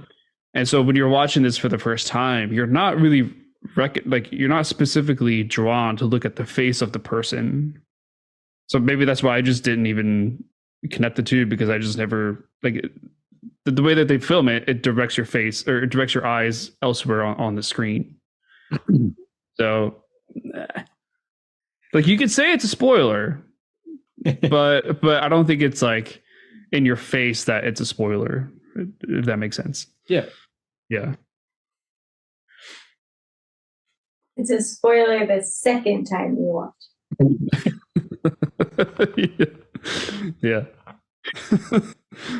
I don't really have much more to say about the intro. I don't think there really is anything to say. Sorry, I've got a thought on it because I'm playing it right now. It's very interesting. One, if you like pause it and everything, you're absolutely right. You can tell that it's Hoffa, like it's Pacino, but it's like a profile. So like you can't really tell that it's him unless you're really looking. Right. And it happens real quick. Like it shows gun, guy, blood. Like, yeah, it's like a second. Yeah, it's to show you kind of that sequence of events. That's it. Gun, boom. Yeah. But the immediate next shot, this is what's interesting about it. It's the wedding invitation. And it's the start of, I think this is really like the next scene and really getting into the movie of like, so the plan was we're going to drive, blah, blah, blah. It's like, that's what it is when he's, okay. So big theory time. When the voiceover changes to Frank talking, I believe these are actual quotes, or like or at least reference to what Frank actually said of these things. So it's a direct quote. When we see him, it's that transition. That's what's happening. And when he says I started painting houses myself, that flashback is meant to imply he's going back to that moment. He's remembering shooting Hoffa. And now we're kicked off into the story of what leads to that. Is it all started with driving to this wedding, which is one story arc of just getting to the wedding, which is not about getting to the wedding. It's about killing Hoffa. And then you've got the next bit of story of like, now it's Frank's origins, right? So it's, they build this movie up really well and subtly that you don't necessarily realize what's happening because they've never say Jimmy Hoffa's name. They never actually mention him in the intro. So that's where like that kind of disorienting what's happening at the beginning stuff is, because he's just giving you information with no details of who, what, where, why, you know? He tells you we're going to a wedding because it's blah, blah, blah. He tells you he's moving stakes, right? Like it's interesting stuff, but it all really does kind of one thing led to the other. And it's kind of a reversing of the time. You know what I mean? Too much rambling, big theory. Nick, go. Well, it's the interesting part is, you know, if you're watching like a documentary and you have an interview of somebody, like that is kind of the same style as what we see, you know, current day Frank on screen. It's like, it's very much like an interview. Like he's breaking the fourth wall. He's talking to the camera. And also in documentaries, oftentimes they'll put some B-roll on top of what they're saying to provide a visual of what they're saying as they're saying it, like while the clip is playing. So I feel like with this assassination scene of Hoffa, it's like, oh yeah, he's talking about killing someone, and we just need some B-roll of him killing someone. Does that make sense? Like it's kind of like, it's very much like documentary style to me. You're muted. Sorry, I am. Thank you. Yes, I agree with you. Screw you, Brian. I thought you were making fun of him or something. No. No. Yeah, I agree with you that like that's the design of it, right? It's to feel like that kind of that interview style, throw something to what he's referring to. Like he's saying these words, what does painting houses actually mean? This is what it means. Yeah. That's the style of it, but the context of it actually being like that's him shooting Hoffa, which is really the whole point of this movie. The big moment in his life that kind of changed him, that changed everything, was that, and that's why they chose that moment to be like, what does painting houses mean? It means shooting Hoffa. Yeah. Yeah. But we're ready for memories of the movie and to move on if nobody's got anything else, right? You're doing well, Matt. You're doing a good job hosting. Well, nobody else is talking. You're the MC, man. You're the one that's going to keep this train going. This is what I'm doing. Nick, this is your night. Yeah, but Matt always hosts. I say go with whatever, but Matt's always the host. Anyway, I'll help you out, Matt. I got memories. Thank you. My memory. What, Jen? I was just saying. So my memory. I was just trying. Go ahead. Yeah, go for it. No, my memory is. I mean, you guys were kind of talking about it, but it's like the lead up. It's when Frank has to get on that private plane, knowing exactly what he has to do. So I didn't realize. Well, never mind. We don't talk about the scene. We just say it. Well, you know what? This is no opinion. All right, Nick. It's your job as host to make a choice here. Do we dive in on this scene while we're in the heat of the moment, or do we jump around? I mean, I say just say what you got to say about the moment. there's no filter, All right, let's go in, Jen. I say that's why we changed it to movie memories, because I feel like it's a great way to like keep conversation going. Yeah, it's not meant to stop it and just like here's something. Correct. So, Jen, lay it all out there. You walk on this plane. So when he gets on, I thought Joe Pesci was like sending him away to just have a breather, like take some time. Like this is a bad, like I didn't know. A pina colada. You've been working hard. Because he knew like their friendship, or and so it's like I thought it was like, hey, it's better just go away, like stay out of it. And then like when he's driving in Detroit, and I was like, wait, is that Hoffa? And I was like, he's gonna kill him? Like what?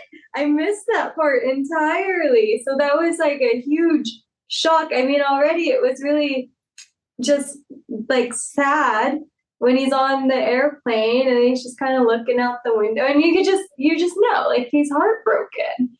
And then to find out that he's being sent to do the hit, oh my God. Do we ever know why it was why Frank killed him? Like why it had to be him? Yeah, that's what because I've 4 times and I still can't figure that one out. I'm like, why is it that Frank has to kill him? Well, Pesci says in the car, like it had, like you had to do it, or you had to something. Like he says something on it's like it has to be you, otherwise you would try and stop it or something. So maybe that's what it was. Oh, that makes sense. Like it's like if he's being ordered to do that, then he has to get the job done. But maybe had he heard somebody else do it, he would try and stop it. The obligation to save him, yeah. Yeah. Maybe. And that's where I got confused. So I'm lots of things to talk about this scene that I love. So I had a couple of interpretations. This was with my one watch, so that's where like I was a bit confused on this as well. But my interpretation was that it had to be Frank because Hoffa wouldn't have gone without him. Like he the only person he would have trusted enough to get into a car with any of these guys would have been because Frank was there. Mm-hmm. But I think the reason that it had to be Frank who did it was because if it wasn't him, he would have stopped him, like you said. So it's like it's kind of like it has to be you and one to get him there. Otherwise, the whole plan that we've come up with will not work. Also, you have to do it. Otherwise, you try and stop somebody from making him disappear the way he disappeared. So I like it. I think there's all of that. Jen, if you have a response to that, I can hold off on what I've got. Well, I was just going to say that one other very confusing bit of that whole scenario is why his son was there. Ooh, so like as a son, how are you just going to let that, do they kill him too? I don't know. I don't believe they do. The implication from Frank is that it's like he had no clue. Like as far as he knew, it's like, hey, we just need you to pick us all up and get us there. Like you're just driving us. That's it. Yep. So to him, it's like Uber. It's just another errand. It's just another like, okay, picking everyone up and driving. Like, and because Frank even says is like, I always felt so bad how they got him involved because like he literally drove his father to his death. Like how fucked up is that? Yeah. That being said, the mafia does some dark shit. Like they've got some diabolical plans that they execute. So I when it comes to Hoffa, there were a lot of hurt feelings and a lot of emotions. I can imagine that certain people wanted it to be an impact, like I wanted people to feel it. I'll hand it over to you, Nick. Well, I just have kind of a blanket question regarding this. Again, like I haven't seen a whole lot of like mafia, Italian mafia movies. Um, isn't the whole idea of killing someone, you know, because like they are a bad person in the society, and society would do better without them? Like, isn't that the whole point of like these hits for mafia? No.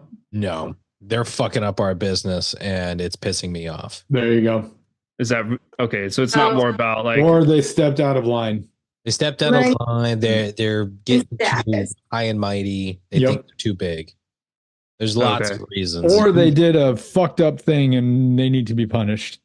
Yeah. Yeah. See, like that's what I was thinking more of. Like, but like me killing them will do good for the world. You know what I mean? Like that's kind of the mindset of what I was thinking. No, it's kind of that. No, it's what? What, Jen? I would say not for the world, for them. Well, yeah. Well, maybe for the world too. That's one less, bad guy who's doing bad things for the bad people. Yeah. Bad people doing good things for bad reasons is still bad things for bad. Yeah.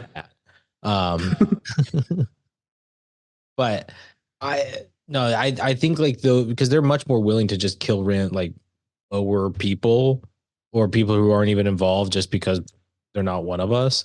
But when it's you reach a certain level, you haven't seen GoodFlickas, there it is. You haven't seen Goodfellas yet.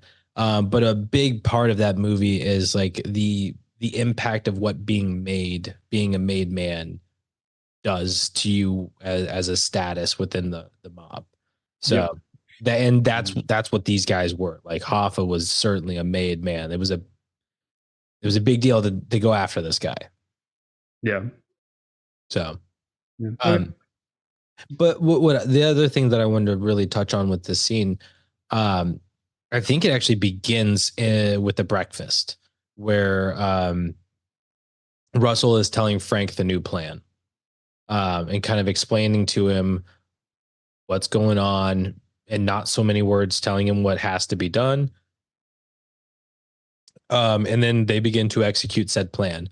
What I love about this whole moment that basically is from that through the murder, it's dead silent. There's barely any sound. I think there's some gnat sound. I mean, they're driving and stuff, and you can still barely hear it.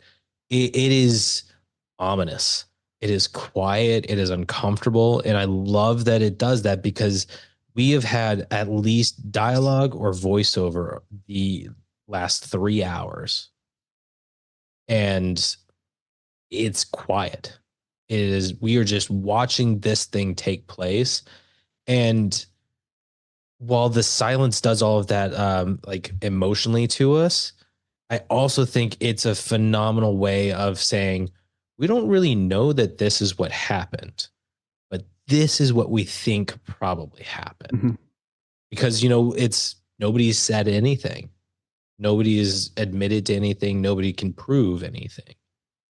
This is just a lot of, this is a likely story that we've pieced together. So it's great. I love it. Love this scene, Jen. Go ahead, Brian. Well, I wrote down a scene. This isn't a memory. This is a scene that I wrote down that's kind of sprinkled in between the scenes you guys are talking about. And it's something's feeling real fishy. Oh, my God. And God, go ahead. Well, it's just what you were talking about, like the use or lack of noise and how uncomfortable it's made to make you feel. From when Frank is driving down the road after he's gone on the plane, you are not at ease as a viewer. You're just like, something's going down and I don't know when, and I don't know who, and I don't know where, but I feel very uncomfortable right now. And that level of uncomfortableness increases and increases and increases. And they do such an amazing job making you feel that way. Like when it comes to them pulling up and he's like, oh, hey, Frank, you get in the front seat. What was it, Sammy, or I think it was Sammy. Sally. What? Sally. Sally. He's like, get Sal. in the front Yeah. seat. And then the kid's like, hey, sorry, I had a fish back here. And he's like, oh, that's okay. Go ahead. And he's like, no, go and get in the front seat, Frank. And he's like, I'm going back there. You're going in the front. And I was like, oh, dude, who's dying right now? Like, and just again, this is Scorsese, just fucking phenomenal. Like the work that he's doing with just in this scene alone. But if you've seen other Scorsese movies, the one thing that you're probably very well aware of is he is not afraid to get gory and violent. Did you notice this movie is so tame in terms of violence and gore, for especially for a mob movie, or mob gangster movie, to where it's like in Goodfellas Casino, it was all about the kill. Like it was almost like glorified. Like, watch how cool I can make this kill. Watch how evil I can be with an iron press, or what? Said why? I'm just saying, right? Where this one, it's not the kill, it's the buildup. That's what's getting you. Because once the kill happens, every kill is pop, done.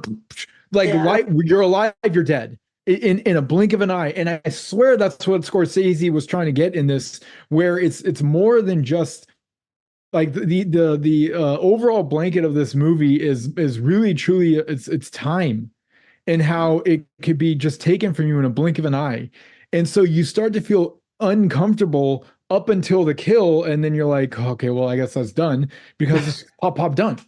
Like, there's nothing glorified about it. It's you have your heart is beating, and now you're dead.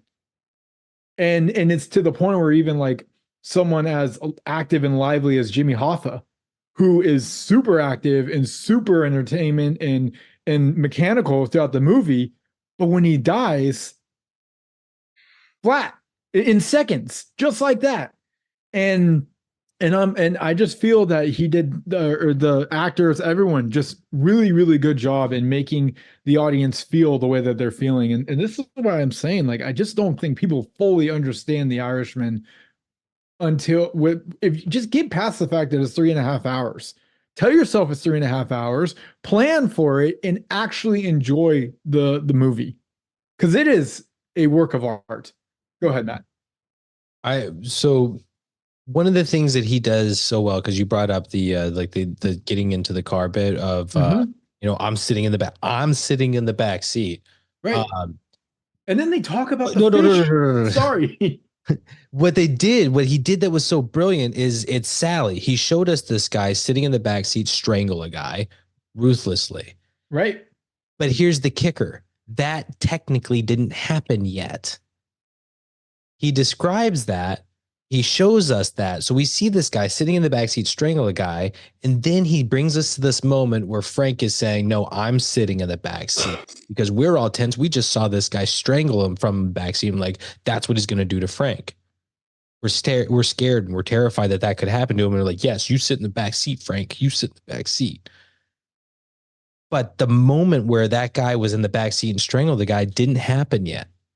That happens before, like after they kill Hoffa and before he gets murdered. It happens after this whole thing even happens. Right. So he showed us something that hasn't even happened yet, scared us that it was going to happen with Frank, and then the event actually happens. It's like, you son of a bitch, you played with us with the timeline here. And then they keep talking about the fish during the drive, which makes you so uncomfortable about what the hell's going to happen. Sally talking to Chuck about the fish, and like him kind of, you could see he was getting uncomfortable, but it was also, you could see he really was pissed off and just fucking with him about this fish of like, what the hell is wrong with you? I just want to know what it can say about, what is it? I want to know what I can tell people when they ask me about this. Right. It's like, what kind of fish was it? I don't know. It was a fucking fish. Like, yeah. To me, that was one of the best scenes. I think that reminded me of like the Goodfellas kind of humor, where it's it makes you laugh as the viewer. It kind of eases a tense moment while keeping you tense. Like you can chuckle and like, yeah. Scorsese does such a great job with it, and that's what that was. Like it almost felt like a it almost felt like a Tarantino moment. Yeah.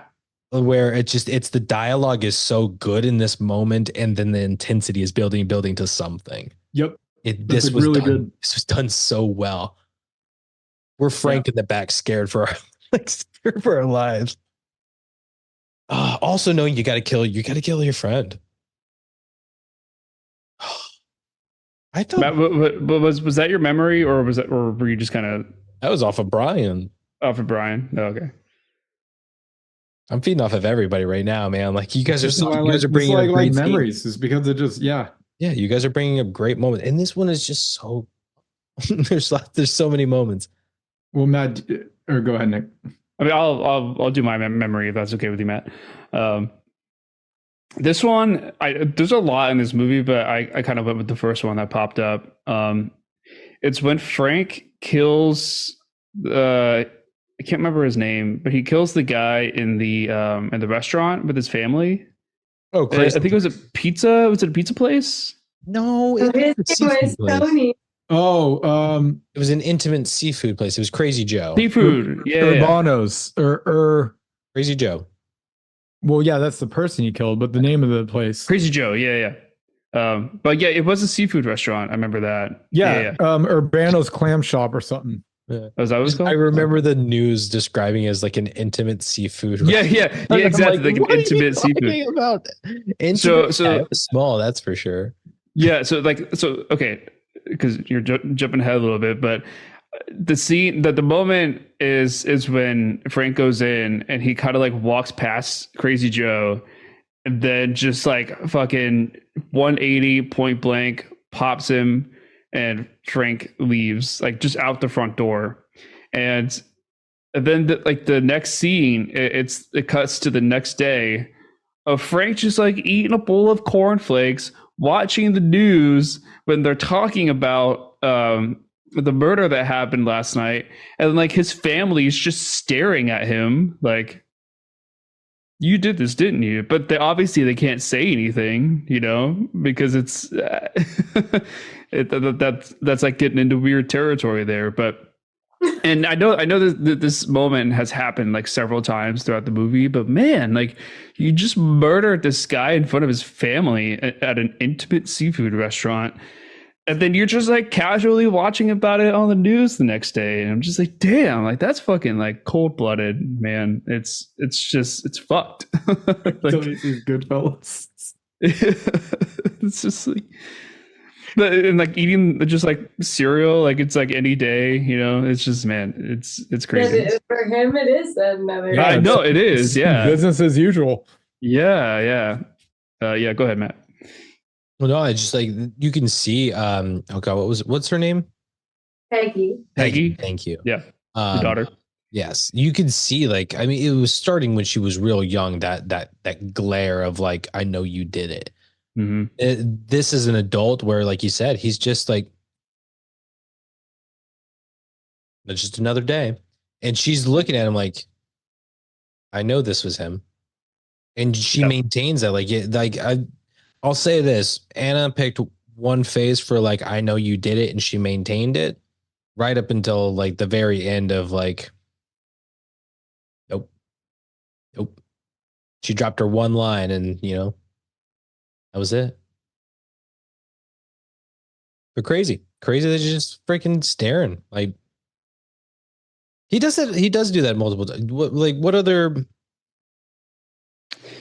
I think some other big ones that like where he just. I think this was the second one. The seafood was the second time. I think there was a time before when he's like watching it on the news the next morning. Was it Kennedy's assassination? No, although I did think that was the dark humor of me. Thought that was funny how Jimmy Hoffa, like he stares, like he watches for a moment and then just like, okay. Back to my ice cream. Fuck that guy. Like, I don't think anybody would be surprised, but at the same time, I don't think Hoffa knew based off of that reaction. Like, I don't think he knew. Yeah. So whole thing up. Real life, not Yeah. movie, real life. The story has it, as the old folktale goes. Jimmy Hoffa found out about Kennedy's assassination while he was in a restaurant, climbed on a table and applauded and cheered. Oh, damn. He okay. did not like the Kennedys. He made that clear. Wait, wasn't there a scene where people were celebrating after the announcement? I thought there was a scene where people were like, "Yeah, that was because he had a successful re-election of Nixon, right?" Yeah. Because he was definitely a Nixon fan, not a Kennedy fan. God. Matt, did you want to do your memories, or do you want me to? I'm jumping around memories all over the place. So I mean, I can pick one for sure. Where was it? So a big one for me was it was Frank gets hired to do the like to blow up the cleaning business. Oh yeah. It's when he's going to do it. He's getting to his car, and then Razor shows up and he says, Angela wants to see you. But he asks him, he's like, what's it about? He says, I don't know. It's like, oh, Frank, you're so fucked, man. Like that's where I was at. I'm like, oh, you're so screwed, dude. Like and he knows like that's not a good sign. Anytime you ask somebody what's it about and they say, I don't know, it's like, all right. Tell my wife I love her because I ain't coming back from this one. And then that whole scene plays out where we get Harvey. Oh God, dude. Was it Angelo? Angelo was so freaking good, man.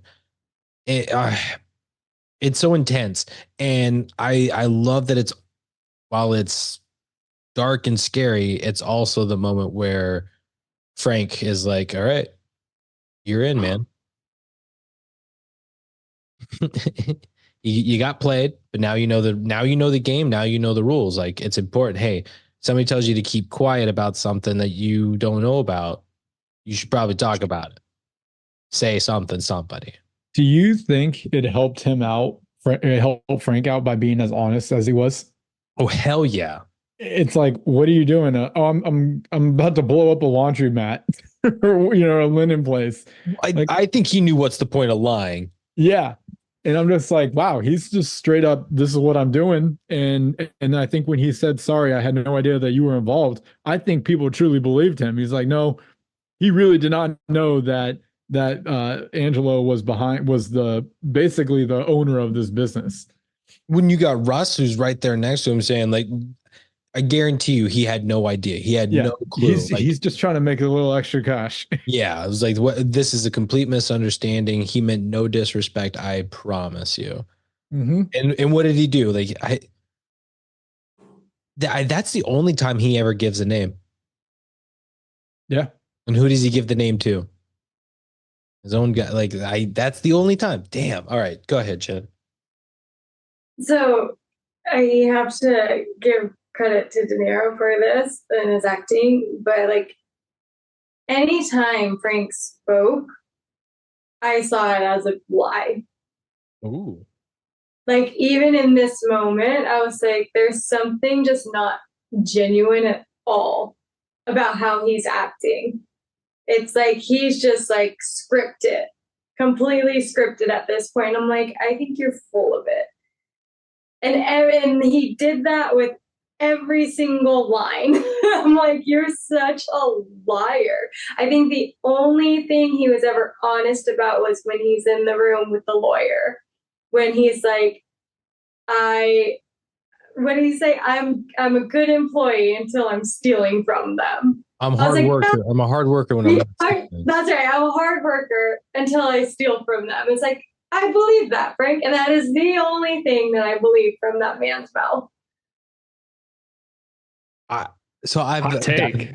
I like that idea that like just as like from an acting standpoint of like De Niro deciding that everything he says, he's going to act it as if a person is telling a lie. Like that's like he's saying it, but he knows it's not true. Like that's an interesting take, and I can totally see it. And it makes me wonder because look, when you look at how Frank is portrayed in this movie, he never really takes sides. He just kind of like, yeah, okay. Yeah, okay. Like he's just kind of like, yeah, I'll be this guy. Yeah, I'll be this guy.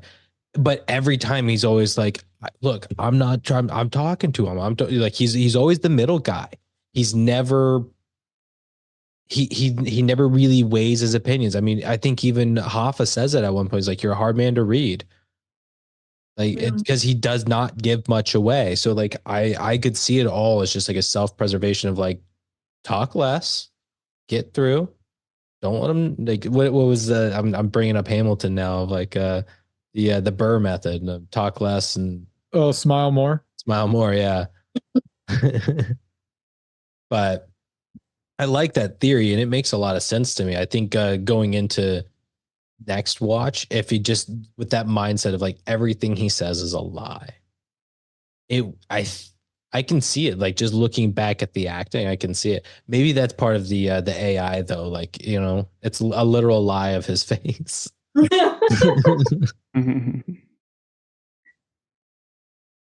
I don't know whose hand went up first. I think we both went up at the same time. Brian, what are Rochambeau? Dude, you were the host. Just decide. I just had memories. And as the host, I demand a Rochambeau. Right. I just had memories. So. Oh. Okay. I was just gonna kind of bring up a scene, but you go ahead. I guess my memories aren't special enough. I thought we were just doing one memory, but I haven't done any. I thought you already. Matt said he was talking about your memory like 10 minutes ago. Fishy. That's not. I told you. I got no. That was a between memory. Not a memory. This is a I wrote down that was tied to Jen's memory. Oh, gotcha. Okay. It was a between memory. Yeah. Okay. No, I have three. Two of them are really quick, and then one of them is a scene. But the memories are. I heard you paint houses. The movie that created de-aging. Anytime I think of like The Irishman, I'm like, oh, it's when they de-aged De Niro and Pesci, right? And then the scene is breaking bread like Godfather. So this scene, did anyone catch the fact that the Godfather theme was playing in the background? No. It's so subtle. This is what I love about it. I mean, Scorsese makes you work for his art sometimes. But Pesci Frank and Russell are sitting down. They're in an Italian restaurant. They've got like the little tiny lights on the tables, and I'm just like, speak to me, Scorsese. God, this is beautiful. And they have the bread on the table, and the wine is on the table. And prison. They do it twice. Yeah, they do it twice. Oh, they do it when they're young, and then they do it when they're old and in prison. Oh, I missed the first one. Oh my God, the first one. What were you asleep? Like probably. Like it's like a 10-minute scene or something. This is the one where they're like speaking in Italian, right? Yes. So this is when they're dropping Italian, like Italian. They're not speaking English. They're actually speaking Italian. You could tell Pesci and De Niro know how to speak Italian. Like that is really, really good Italian happening. And again, The Godfather, the theme of The Godfather music is playing in the background, and I'm like, this is just Scorsese flexing so hard on us. It's not even funny. Here's Robert De Niro and Joe Pesci speaking Italian, breaking bread and wine with The Godfather in the background in an Italian restaurant. Like, did you just wrap up my Christmas present? Like, man, it's such a cool scene. I love every bit of it, and it's definitely a memory that I think of. It's a good callback. Good callback scene. For what? Well, it's just like the well, okay, maybe not callback, but Well, the second one's certainly a great callback. yeah, sorry, I meant yeah, the prison was like a callback to that first. Yeah. Sorry, I was thinking ahead of myself. But it's interesting too is when you when you compare those two scenes, yeah, they're doing the same thing, but look at the difference. Mm-hmm. Look at the difference. They're in an elegant Italian restaurant, ambiance 10 out of 10, and now they're in a prison with like fruit juice and bread and freaking Russell is like knocking on death's door. He's already had a stroke. He can barely chew, and it's just again, this is the time. It is the power of time and how I said it before, I'll keep saying it again. The sands of time does not care. It doesn't care who you are, what you are, whatever. It will just continue forward. And yeah, it's just, man, really, really good scene. Also, name a better snack than like fresh bread with olive oil and balsamic vinegar. Like you can't beat that. I'm sorry. Like it's literally the best. Yeah. It's so. I mean, if you have like real good one stuff from like Europe, oh man, so good. I'm sorry. You can definitely beat that snack. Get your snack game up, please. I think you can beat the snack, but I do get what Nick is saying. I think if you were to talk about what's the best way to start a course dinner, yeah, that's the best way to start a course dinner. You cannot beat that.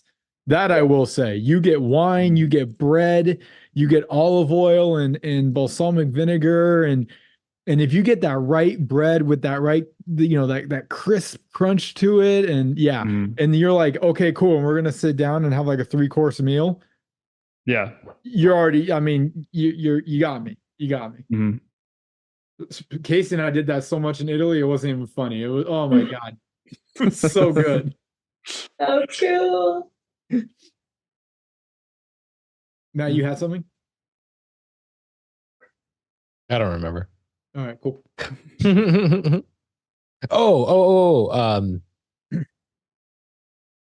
Nah. It was just about like the prison one. It was really interesting, like to kind of see how like Frank, he's just such an interesting person that even as he gets like older and older and we're seeing him get closer to where he's actually narrating the story, he's still the same old like Frank of like just not really picking sides, like just quiet stoic Frank. Like right. I do remember why I like kind of raised my hand, but it was more of a like an observation that's not necessarily tied to these scenes. So talk about it later, or I'll just forget about it. Go ahead, Jen. Can I change scene? Yeah. And then also, we're all over the place now. Let's go. It's also connected with like Frank just being a robot and like having zero personality or like emotion. No, he has personality. He has zero like emotion. But what's funny to me, it's not funny. It's real sad. Is that this man is committing murders. His family's falling apart, and yet he's like having more kids. And each time he has a kid, he's going to like they're doing like the christening and like baptizing, and he's like, oh, and it's just like, to me, it's so ironic. It's so ironic that he's doing it. And every time it played, I was honestly like, faith without works is dead. Like if you ever want to know what not to do, like I don't know, you're not saved. Like he is not a saved man, regardless of how many baptisms he has. I'm gonna do a weird bit of defending here. Okay, let's do it. Well, it's simply like a Catholic mindset, I believe. And these guys, it's Italian Catholics, right? Like, I mean, it's friggin' Irish Catholics, like they're Catholics. But it was kind of thought and believed for a long time that if a baby was not baptized and they died, they would not go to heaven. Mhm. And that's kind of one of those things where I'm sure that that's really what they're concerned. Maybe it's like, I'm not so concerned about me, my acts, like I'm going to end up where I'm going to end up and I'm okay with that. But because, you know, especially since you watch all of these things, they always kind of portray themselves as family men, right? Like, I care about my family. Mhm. They care about their kids, don't give a shit about their wives. But they care about their kids. So it's I could imagine that that might be some motivation for why always having them baptized. It's not necessarily a like of I mean, it is a faith thing, but not necessarily a personal thing. Right. That makes sense. Because I mean, you notice he doesn't really get into praying until it's like it's the end, and even you know, Russ is telling him it's like I'm going to church. Like, you're going to church, and it's like, you'll see. Yeah. Like, You it's love- like you're gonna get to that point where you're gonna realize it's like, yeah, you did a lot of shitty stuff. Do you feel bad about it or what? yeah. So, I think Russ had more heart than Frank. Like I said, good job, De Niro, because he was heartless, he was emotionless. Like, it's just did such a good job. can I reference another scene in with that as far as like Russ? They they show one moment, and it's actually to kind of highlight his wife. Was it Charlotte or whatever, whoever Russ's wife is? There's a moment where they show that Russ is coming back from having killed someone and he's got blood on him. And Yeah. like in one, her reaction, like what they're highlighting is just, I guess, incredible for, you know, like the wife of like, I'll take care of your clothes. Don't forget your shoes. But like how she's just like, I've got this. I understand what's happened. You don't have to tell me anything. I'm going to take care of this. But it's his face, the fact he doesn't say a single word, that you can see, and she recognizes that like something within him is really not okay with what he did, but he did what he had to do. And that's her reaction isn't there without that from Pesci, and it's incredible. It's without these are the moments where like we talk about how like star power these guys are. That's what they can do. They don't have to say a single word, and they're impactful. No offense to Anna Paquin. I'm not trying to say. Somebody's gonna call me out on this. I'm like, oh sure, Pesci can do it, but Anna Paquin is not good. I'm like, I'm sorry. Go ahead, Nick. I mean, I just had a weird, interesting thought. I don't know if it's like if it's ever a good idea or if it is a good idea. But you said like, oh yeah, like he loves his children but doesn't give a shit about his wife. You know, the wives of this movie are really like they don't really have much of a role other than just smoking cigarettes on the side of the road.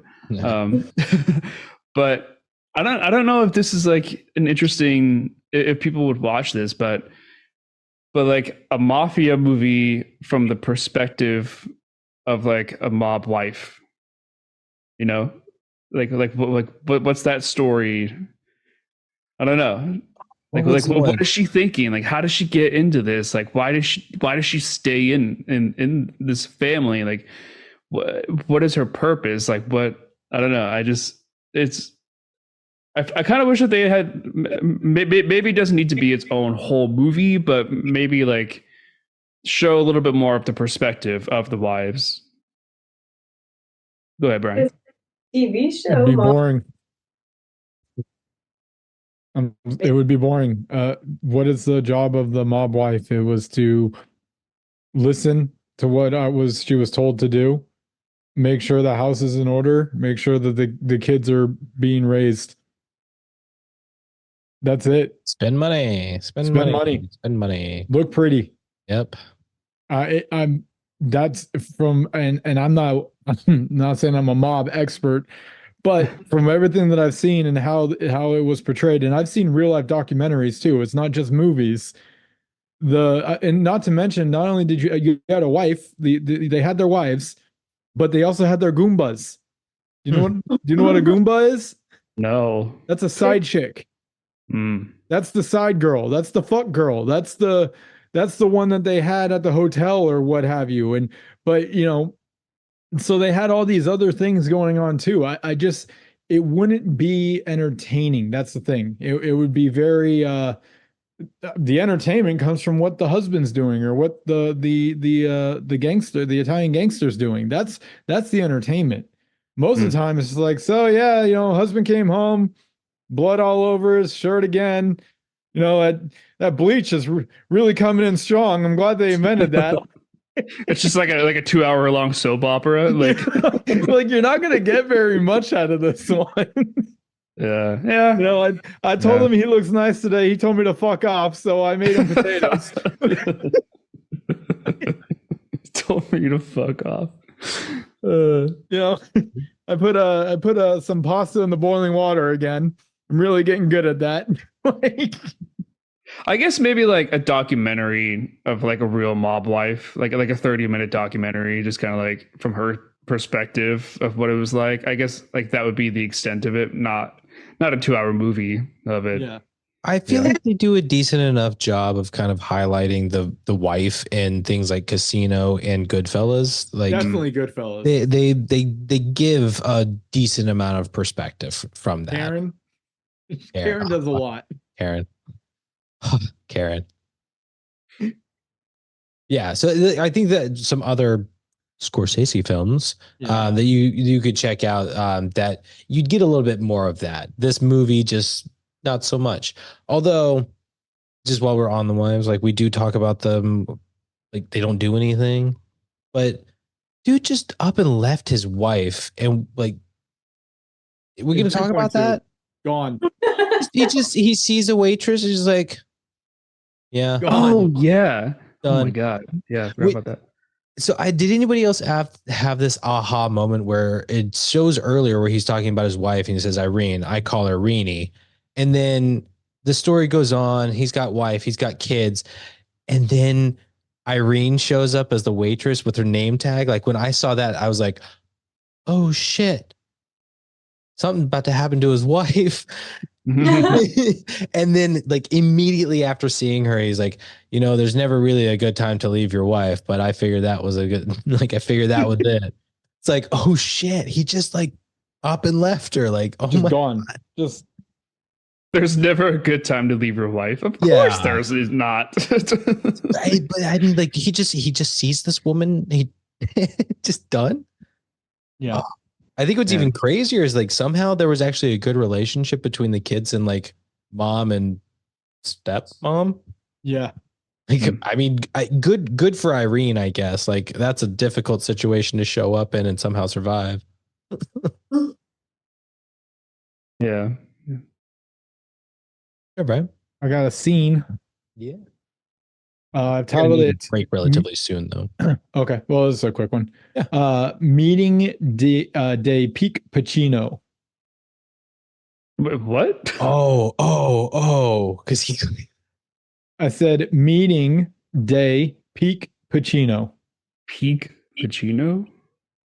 day as an of. I'm trying to remember if he actually refers to himself as like peak. No. In the scene, but are you? No, I just said it's like this is. I wrote it because I'm like, this is Pacino being Pacino. But, is it the 15-minute with the guy in the shorts? No. I did scene? Write that one down. I did write that one down, but that's a different scene. Okay. I want to say it's him when he's addressing the union. Yes. Well, no, not when he's no. This is when he's in his office. Oh. And he's yelling at them for being so stupid. I still try to figure out what they did, but I am so taken away by Pacino's performance in it every time. It is just he's dialed up to about from 0 to 10. That's a normal actor, and then Pacino just found this other level that was just like I'd never even seen before. I mean, this is like he's doing even more than Heat, and I didn't even know that was possible. If you remember, like Heat, where he's like talking about I don't know, when he's talking about like what is it? Oh, you can't watch my TV. Do you remember that one? Not really. It's when the guy that's fucking his wife is sitting down watching his TV. Oh yeah. And it's like he's pretty Pacino on that one, right? But this one, I'm like, what are you channeling right now, and how are you doing this? It's like you're all like, oh, idiots, you're just idiots. He's like, you know what? I'm going to jail. I was like, holy shit. I don't know how he was doing that acting, but it is so fascinating to watch Pacino just rip into them. And then here's what I love. Frank leaves. He's just ups and walks out in mid argument, and then Hoffa follows behind. And now I'm going credit to Pacino because he was just screaming, and now he's like, hey, calm down. And now I'm like, this is like Pacino Ocean's 13.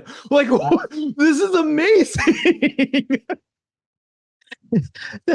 That was my favorite part of, like, he's so heated inside that room, and the second Frank gets out, he's like, wait, where are you going? No. It's like, right. Sit here and take that bullshit. Are you kidding me? He's like, obviously that doesn't apply to you. I'm right there. You're yelling like if you remember Ocean's 13, do you remember the high-end guy that ends up walking out on his hotel?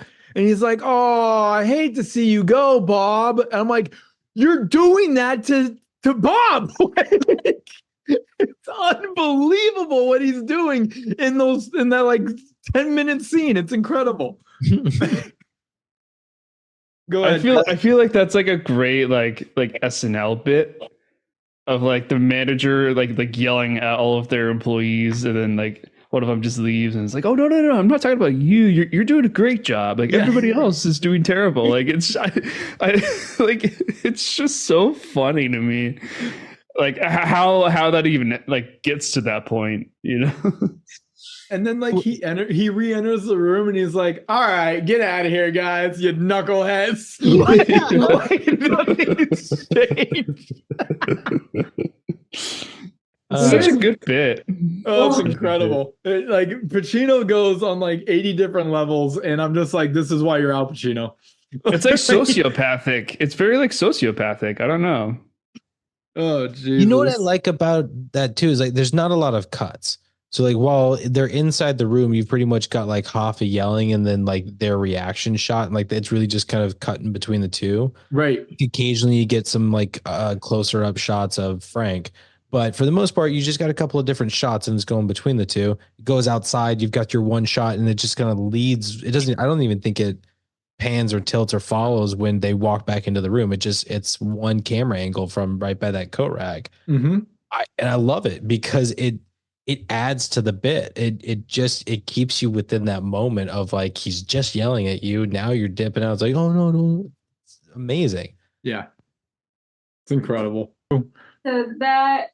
So yeah, see how his feet are super narrow? Yeah. That's not hip width apart. It's like a V shape. It's like a V. So he would want it. So see, yeah, now look how he opens up. And so he basically exactly what Nick was saying, like you went from a V to parallel lines. Your goal is parallel lines. Got it.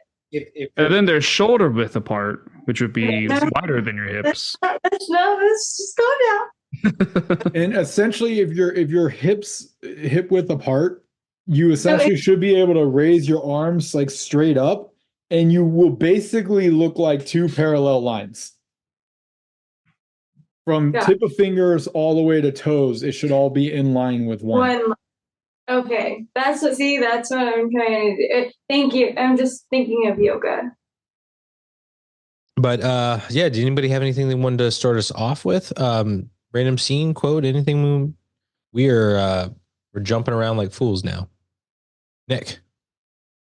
Yeah, one. It's not super long, but it's when Frank is gonna go and essentially blow up the linen factory, the Cadillac linens or something. Mm-hmm. there's a shot of the inside of that warehouse, and it's just like rows and stacks of just like linen, and I'm like, that place is gonna go up in flames in milliseconds. Like, it's gonna take absolutely no time to burn this place down. Like, I can't think of a more like fire prone building, you know. As I was like, this is a cakewalk, you know, to burn this place down. Like, Yeah. I just thought that was kind of funny. You know, I'd never really seen anyone have a job of blowing up a linen factory. 10,000, man. Yeah. Yeah. I don't know. That's all I wanted to mention. I just talk about the absurdity of it, really. Yeah. Do they ever go? They never actually go into the whole thing of like why they were kind of setting him up, do they? Or like, was it just a test to see if he? I thought it was a test. Yeah, it was just kind of like sort of like initiation. I don't know. I don't know. It's really unclear, but I kind of get the impression that what is it? They called them whispers, the other whispers. It sounded like this guy was doing something shady, and he's going to pay for it because Frank was honest about things. No, you can't say that it was a setup because once Frank, you know, tells them all the cat's out of the bag, essentially, they say, okay, cool, well, I'll just give him the money back, and that's when they're like, no, he's not going to need the money.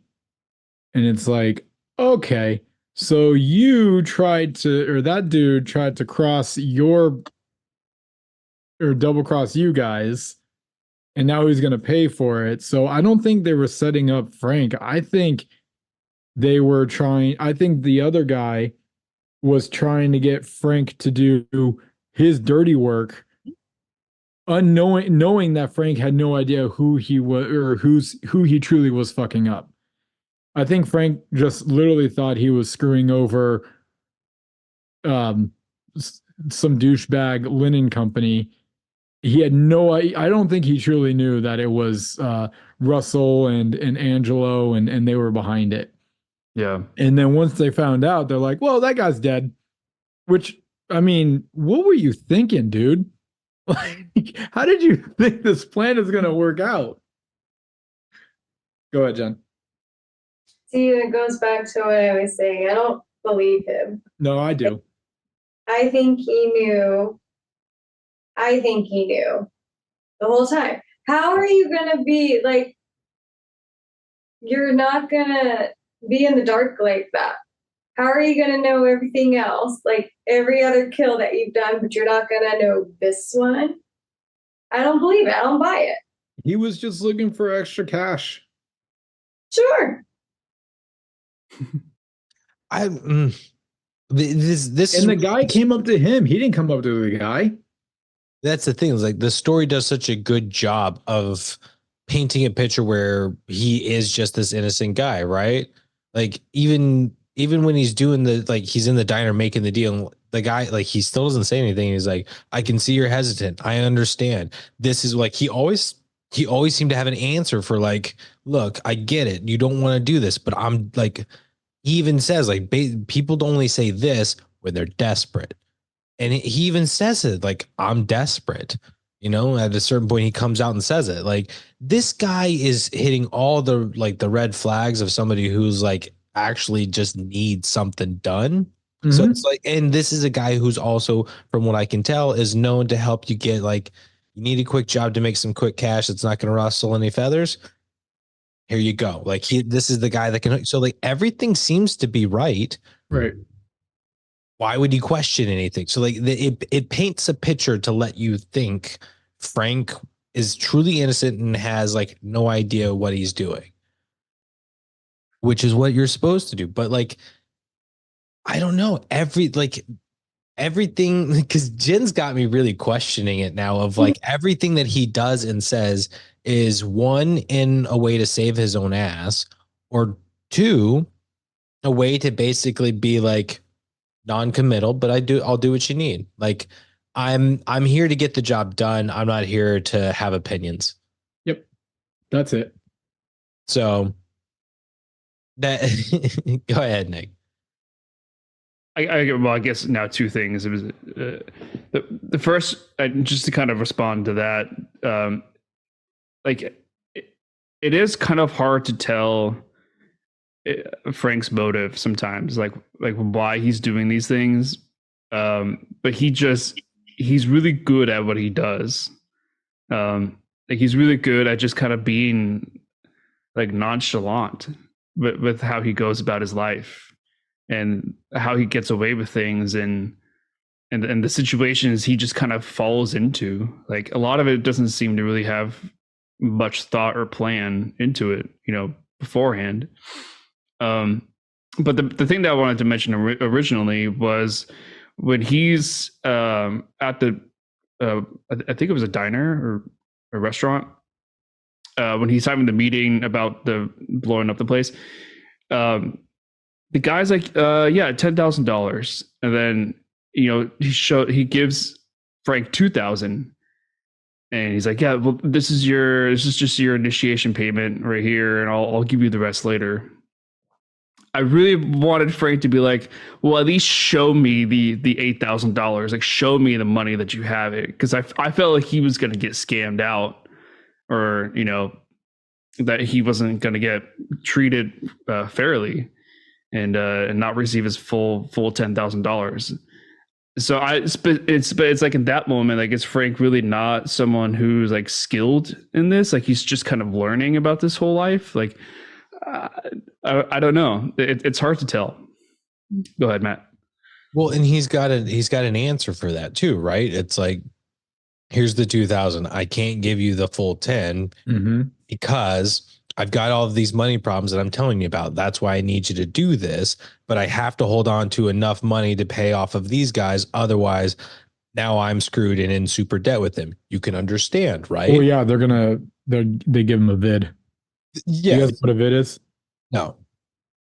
Like, think of it as insane interest that you can never get out of. It's like the vid, or yeah, I'm trying to think of the easiest way to dumb this down, but it was the mafia's way of saying, okay, cool, like here's 10 grand, but I'm gonna throw you on a vid, which is essentially like 25% on the daily or something like that, and it just keeps incurring until you pay me back.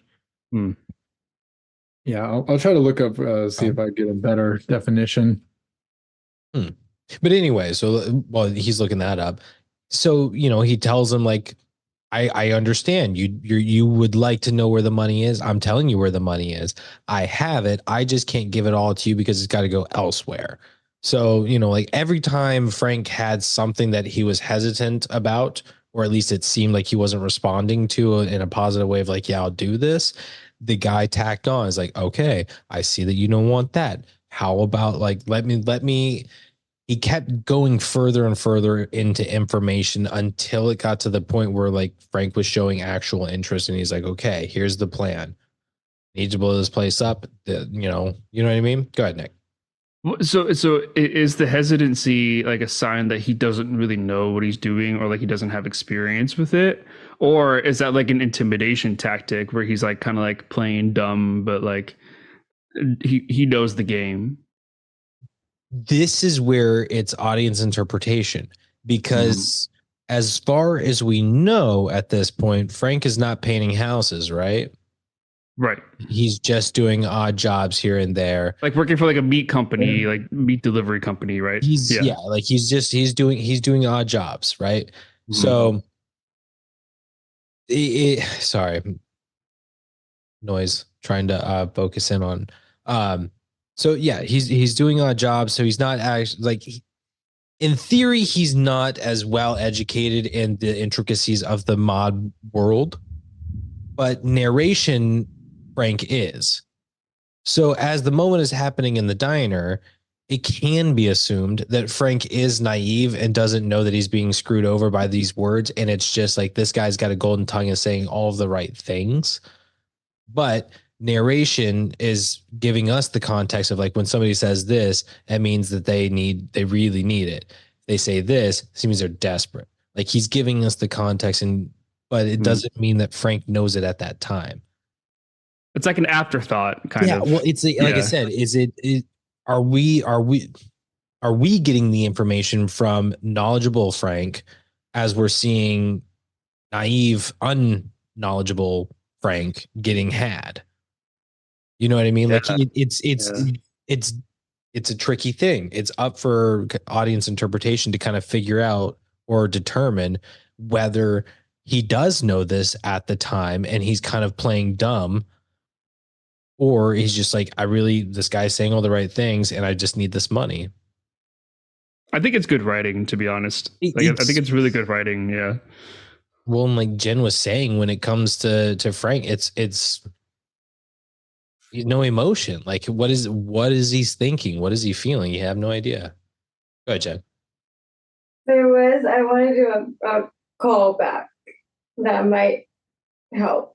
So I still think he's a little snake in the grass, because as he's explaining about when he was in war, and he would talk, he spoke specifically about how he couldn't believe how the people would just keep digging their own graves.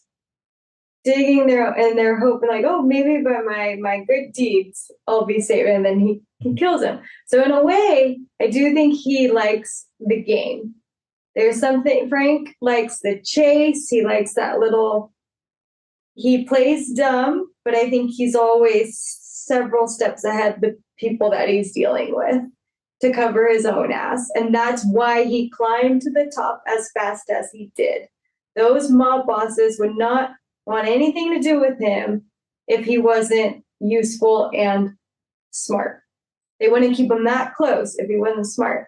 And so as he's talking to this Whispers in the diner, I think he's like, and he's like, wow, you're just digging that grave. You're just like the people in the war. You just keep digging that grave. And you're so eager to, hoping that you're going to get out of it. But I think he set him up. And that's why Russell fought for it. I think everybody was in the know of it. I really do. Yeah. It's a really good theory. I like it. Yeah. Thank you. I could be completely wrong. That's the fun of a theory. You could be right or wrong about it. Yeah. We'll never know, but it seems to make sense in my head.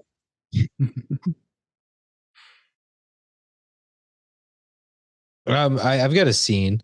So this was just like a reaction. Are we good to switch? Sorry, I saw Brian's hand was going up. Yeah.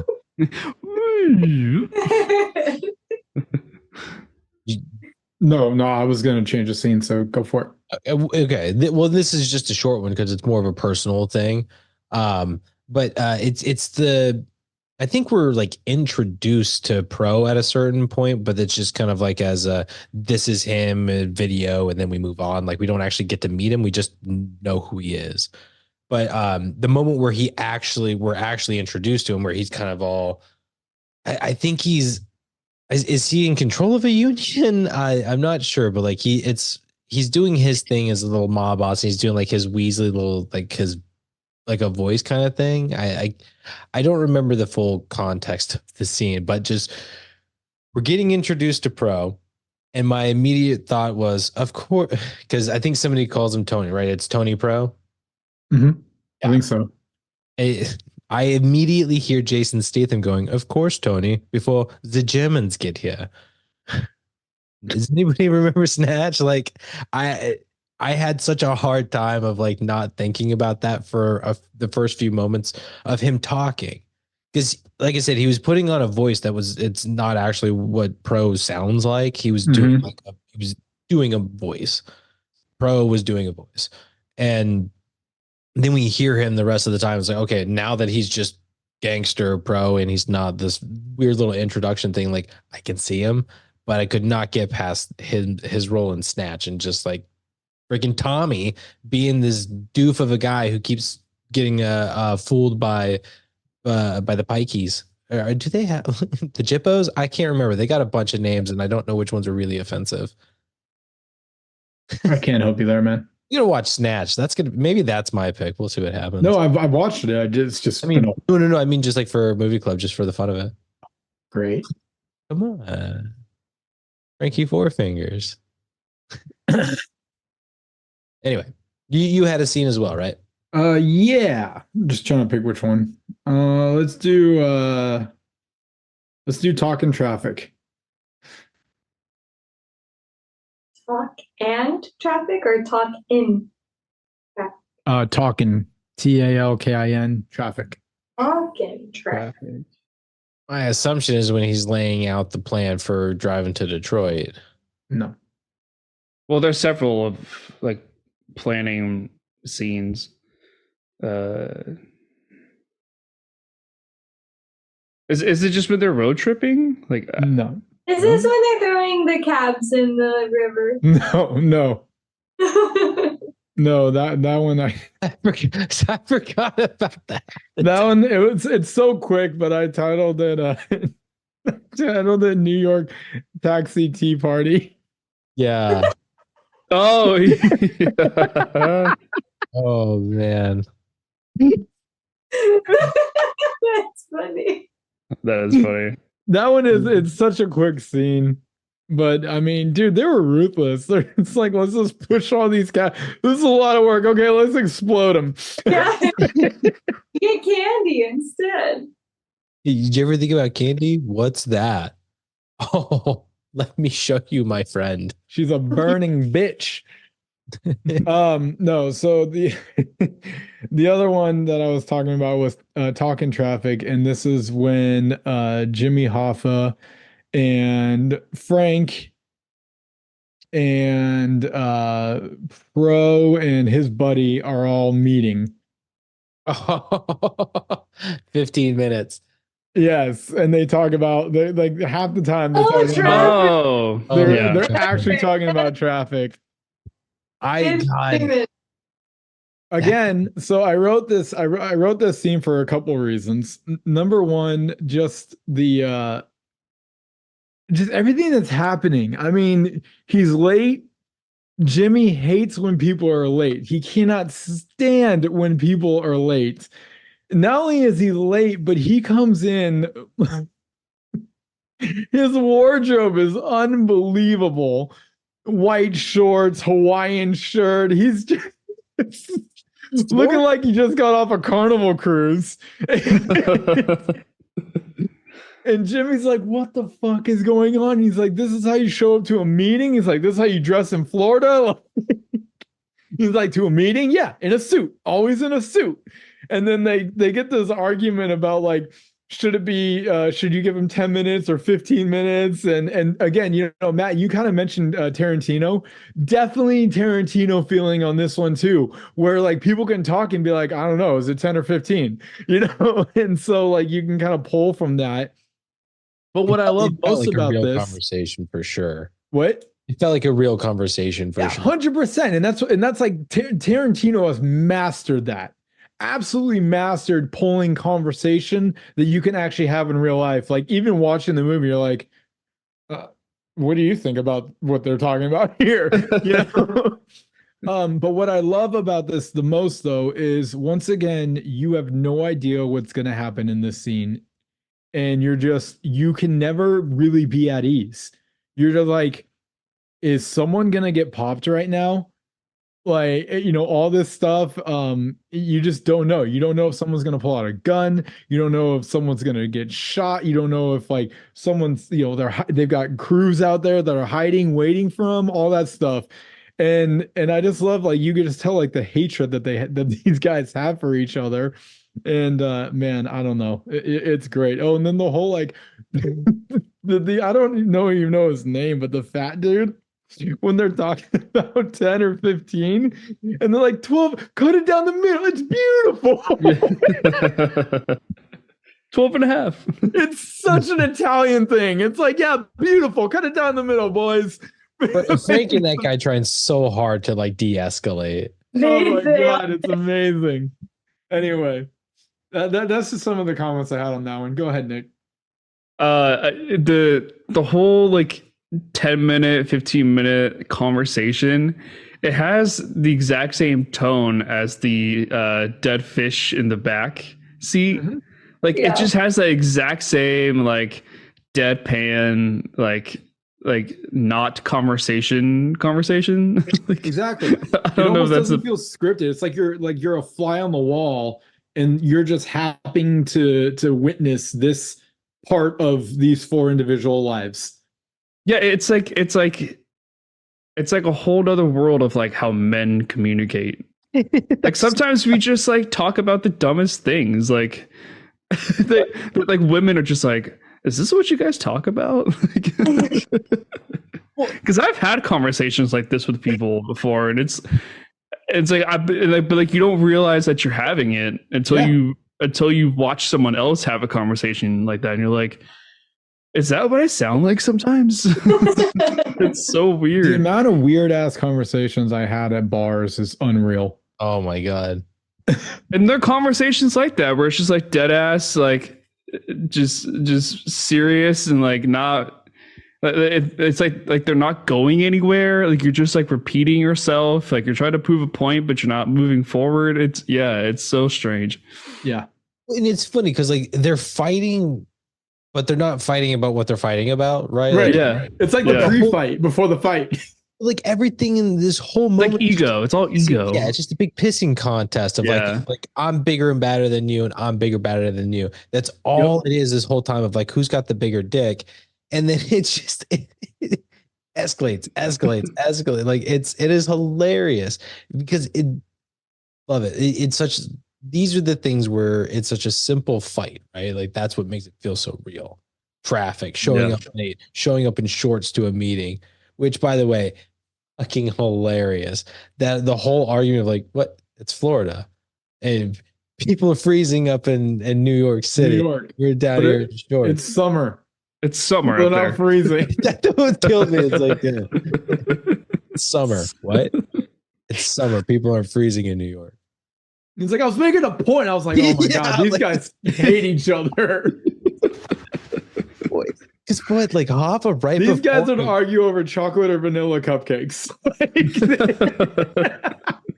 Frank and Hoffa right before is just like I'm done with this guy. And it's like, please, like you just talk to him, like, and it's like, fine.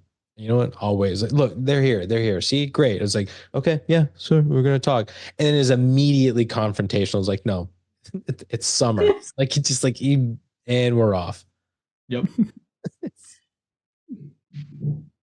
It's such a good scene.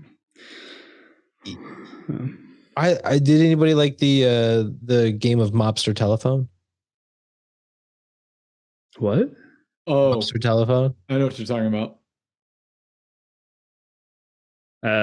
Where Where Frank is the middleman.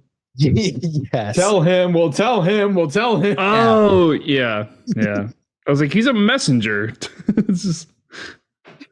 I thought it was so funny watching Frank because this was a moment where like it's not like him kind of being like a liar or anything, but it's just like at each side that he goes to, he's just like I know, like he's trying so hard to be like a little kid in the sense of like I'm telling you, that's what I told him. It's like, right. Like he's playing both sides of mom and dad right now. Yep. Yeah, it's just it's so funny. It's between like Russell and. No, it's between Jimmy Hoffa and what is that big guy's name? Fat Tony. Fat Tony. Right? Fat Tony. Oh no, or Which Fritz. Tony? They're all Tony. Or is it Fritz? Was that Fritz? So well, Fritz was the blonde guy, right? I'm now that big dude with the cigar, was it? I'm confusing which one he was talking to because Fritz is the one that was Teamsters and he was trying to become the president of the union. Yes. He was the one that was on the golf course. Yeah, he was like the bigger guy with the blonde hair, white guy. Yeah. Is that the one he was playing? No, he wasn't playing telephone with her. I thought it was Russell. Fritz. I think it was another Tony because so it was Fat Tony then. Tony it had to have been. Oh, okay. But which I think it was more than Fat Tony, right? Like because he says it's Tony. I think he says something with a V, right? Tony. Yeah, I don't.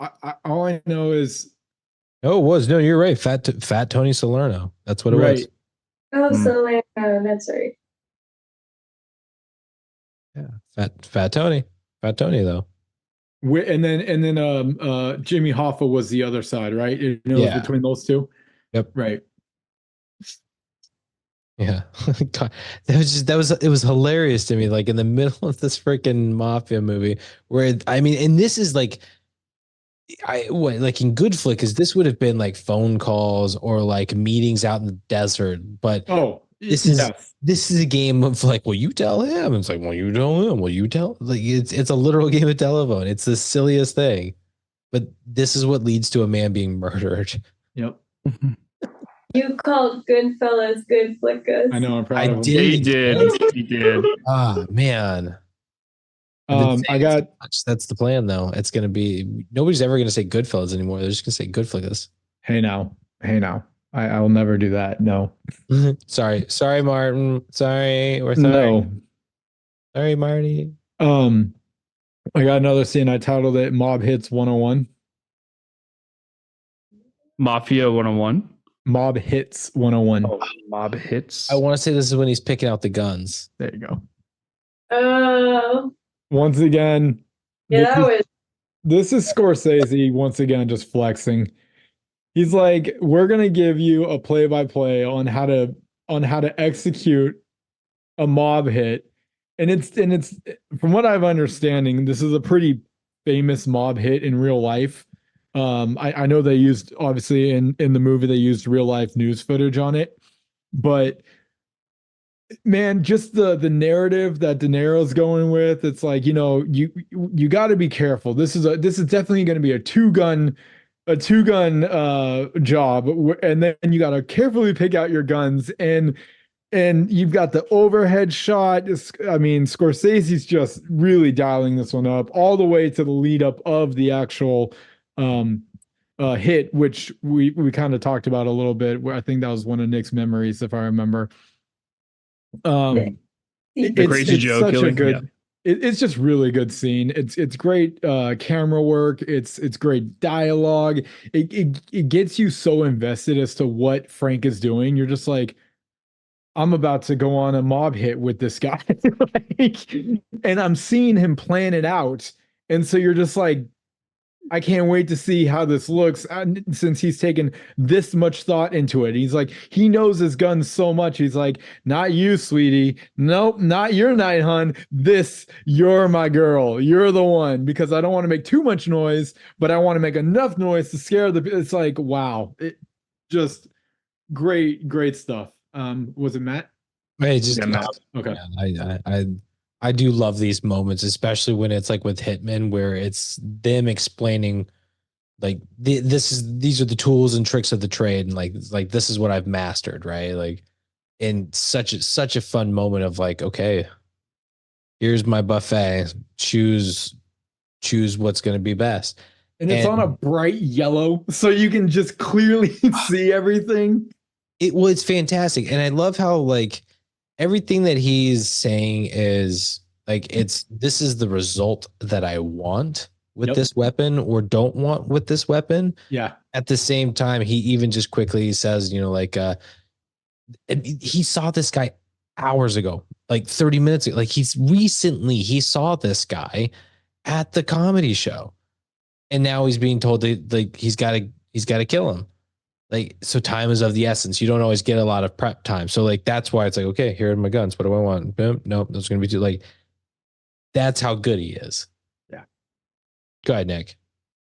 Yeah. I mean, I'll just add kind of this scene to the whole, like, that Mob Hits 101, but it's when he kind of tells you the whole, like, what he does with the guns after he shoots people with them is that he goes to the bridge and like tosses it into the bottom of the river, and he's like, yeah, we throw these at the bottom because nobody ever looks down here for weapons, and then you get the really cool shot of the camera like going in the water, and then you just see this like like rock floor riverbed of just all these weapons, and I'm like, holy shit, like how many people have been murdered, and for nobody to like ever discover all those weapons, I'm sure they obviously know now, but it's just like, man, I'd never seen so many like used weapons in one spot. Like it was really cool. Think of the montage that they did just of Frank and how many guns he was throwing in. Yeah. It was like 8 or something. When he tosses that shotgun, I was like, right? oh, damn. I was like, a whole shotgun? Like, just like, one hit? Like that was a serious one. Yeah. Like enough, like that must have been a big kill to be worth it to throw that shotgun into the river. Yeah. I mean, ahead, not getting caught, I'm pretty sure it was worth it. We were talking about the hit on Crazy Joe, but it just led to a head scratcher that I wrote down. What was Crazy Joe thinking? What do you mean? I don't know why they killed him. Like, oh, is it because he was acting like a celebrity? No.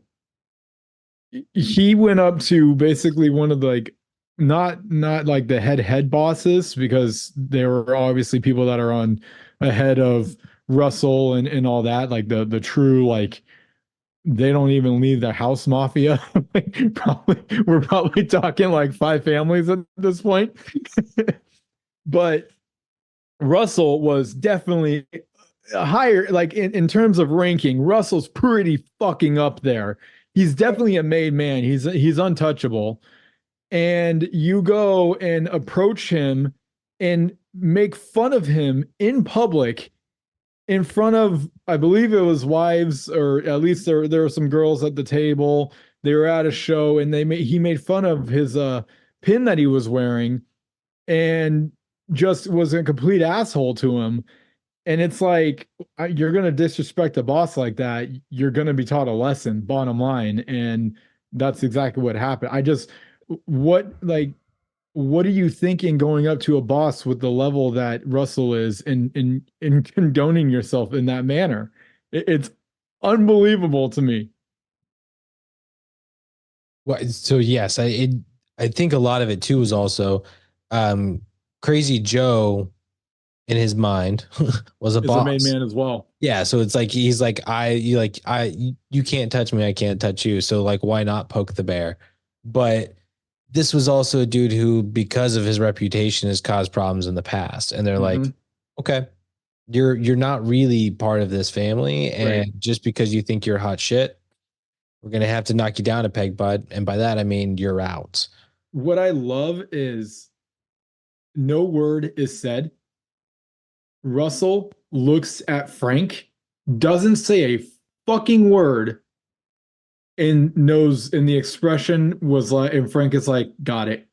Like, message received by a look. He just looked at him and he's like, understood, boss. That was some fucking great shit. Good, Nick. I just have a question, kind of a general question. Since we're just talking about hits on people, a lot of the characters. What's on your mind? What? Like, since we're just talking about hits on people, and we're like, what's on your mind? Speaking of, Matt, I've been watching a lot of footage, starting to get some ideas here.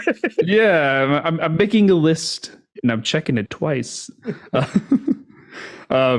No, a lot of the characters that have like a freeze frame and like, like so and so shot in the head 3 times in 1980, like were each of those people killed by Frank? See, that's something that I was curious about. They don't say, and they don't explain why they're telling us their deaths. I think it was. I think these are all. I think these are all his hits. See, I had the same thought too, but again, like you just said, they never confirmed. They never explain why they're telling us this. But Frank never went to jail for murder either. No, ever. No. He was sentenced to a nursing home. No, he wasn't. He's just put himself in a nursing home. I know. I was making a prison. I was making a Huh. That's a good question. I don't know. Yeah. I liked how one guy was like, everyone liked this guy. He lived. Yeah.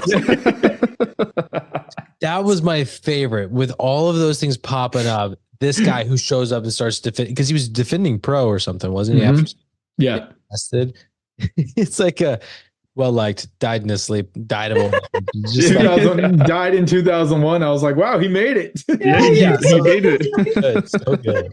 He was well liked. That was good. Well, It was so unexpected too. Yeah. My God, some of the ways that those guys died was just insane. Yeah. Like 8 times in the back of the head or whatever. It's like, fuck, man. I mean, like blown up in their car. Yep. One of them, Oh my God. what was it? It was like a nail bomb or something. Yeah. Oh yeah. What the hell is a nail bomb? Is that like it blows out and like now he's It's impaled? probably like a dirty bomb. Yeah. No. So like that was a big thing where like you would send a package like through the mail, and like you get it on your front door and you like open up the package and boom, and it's just like nail bomb, like easiest way to kill somebody. Oh my Like that was a big deal back in that era. Yeah. So I get the impression that these are at least like allegations of Yeah. Frank's. Yeah. Like if yeah, these were Frank, likely. They don't explain. All right, quick head scratcher. Mhm. Would the watermelon trick work? Oh, what do you mean? It absolutely does. Yeah. So I mean this in, I guess, in 2 ways. Yeah. First of all, if you unscrew like cut out a circle and you literally just pour a bottle in, Yeah. It does work. Yeah. Okay. Yeah. Well, it depends on the size of the bottle. I mean, you can't put too much in there, or else it's gonna just not fill up all the way. It But soaks up as much as it can soak up, but it does. Yeah. But people have been known to like make a little cake out of it. So like you can put it on like, you know, like a water cooler stand or something. You put it on that and you put the vodka in the top and let it just fill down. Oh, okay. A little spout and just get yourself a Yes. little watermelon vodka. Vodka watermelon, yeah. Little cooler going on. Okay. Yeah. I had a feeling that was the case. Now, my other one about would this work is Jimmy's a really smart guy. Oh, he's letting it happen. He would have smelt it, right? Like, I just don't understand. Yeah. Like, this guy is clearly on like cloud 9 with how he's feeling, just sucking down watermelon and telling a story and everything. I'm like, I kind of feel like Jimmy knows, but anyway. Well, Jimmy had a beer in his hand too, so I was confused because they said he doesn't drink, he doesn't want people to drink, but he was drinking. When was Jimmy drinking? He drank a couple times in this, but he had a bottle. I think it was after he was dealing with like when he was basically he was arrested, right? Like he went to jail and came back, and he had a bottle amongst the watermelon. I don't think he did. No, I don't think he did either. Yeah, it was like a light blue bottle. Oh, maybe it was an Avion. I wouldn't think. I wouldn't think it was alcohol. I mean, I could try and scan and find that. But what I was gonna say is, one, I think Jimmy absolutely knew that this guy was drunk. Okay, it's clear. Especially since he says you guys really like that watermelon. Frank, if you look at his plate, has a full plate of watermelon. He's smart enough not to eat this damn watermelon. Yeah.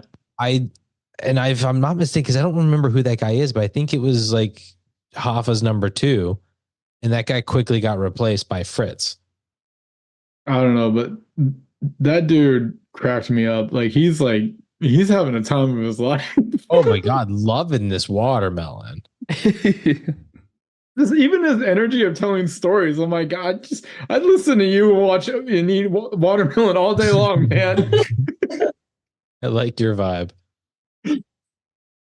I was just gonna say just a theory, but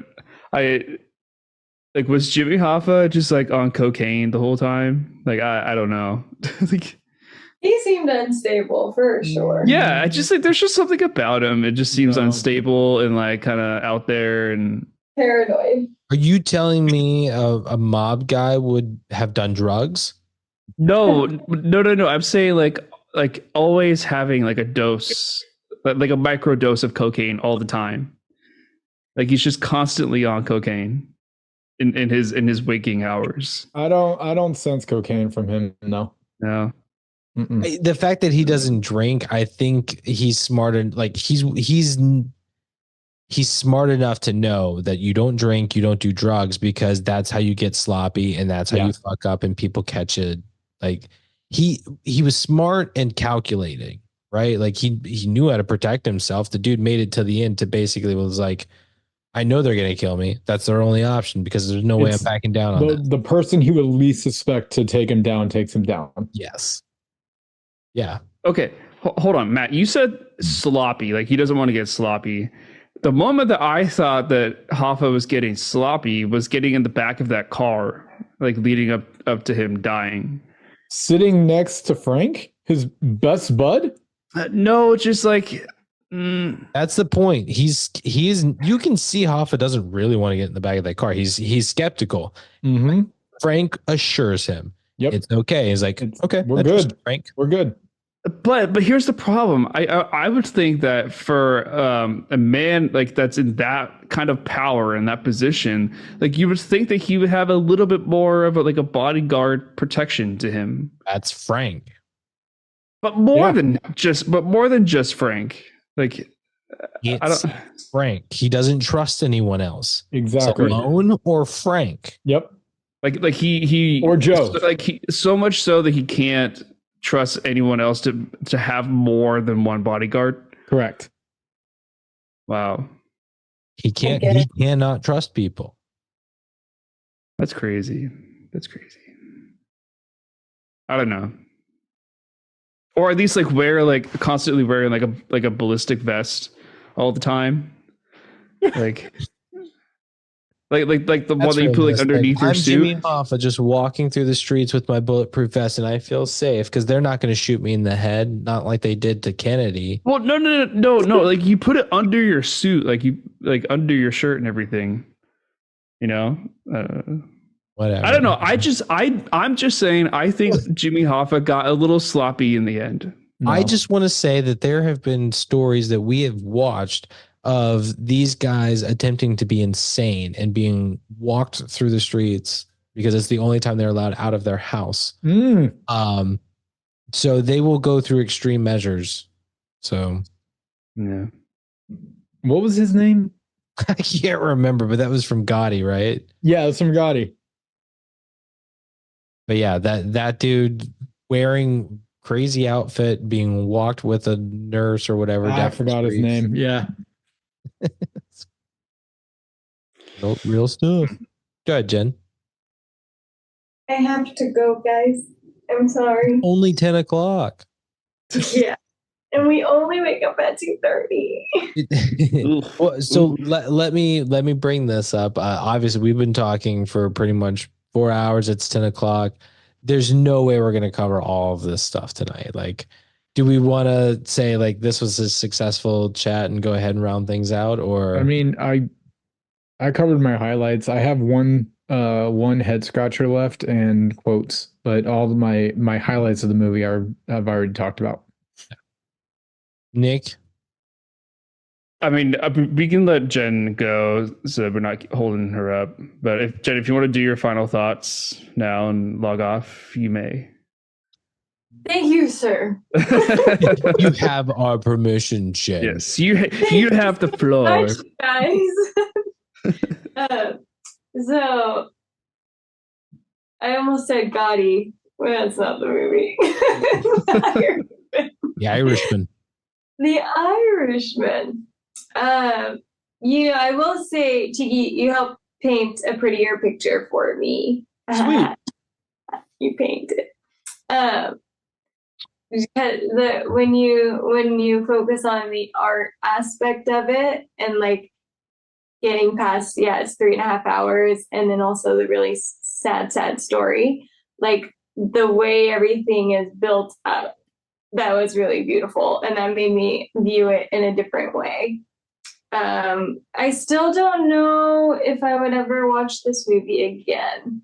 I don't know. It's not one that I'm really like, oh, you know, but hey, weirder things have happened. Maybe one day I will. Who knows? But what wins it for me is just the beauty of time, that how they make it. I think that's how they impact time being so fragile is what makes this story so sad. It's like you're doing all these things and then your life is gone, and then at the end when he's talking to those cops, it's like everybody's gone. Like, what do you have to lose? And then you're still just holding it, except for when you talk to the priest. But it's just, yeah, the way that they use the beauty of time. Well done. Well done. Something tells me this is like a hell of a movie to watch if you're towards the end of your journey. Oh, no. I think it really will probably talk to you. What kind of life were you living? I hope nobody has that much guilt on them, but yeah, daytime. Use it wisely, friends. Use it wisely. Yes. Will do. Don't squander the time we have on this earth. Cool. Do we have a movie for next week? Yeah, do we know it? We do. I don't think it's been so long since I've seen it, so I don't have any hints for you guys. Brian's like, it's Jurassic Park. I was thinking about it. I really was. Did you? I was thinking about it. I was like, shit, Nick. No, we're going to be venturing into a little streaming service called Disney Plus. Oh, wow, whiplash. Yeah. It's going to be a cool 90-minute movie. Okay, it's Cool Runnings. No. All right, cool was not the hint. Sorry.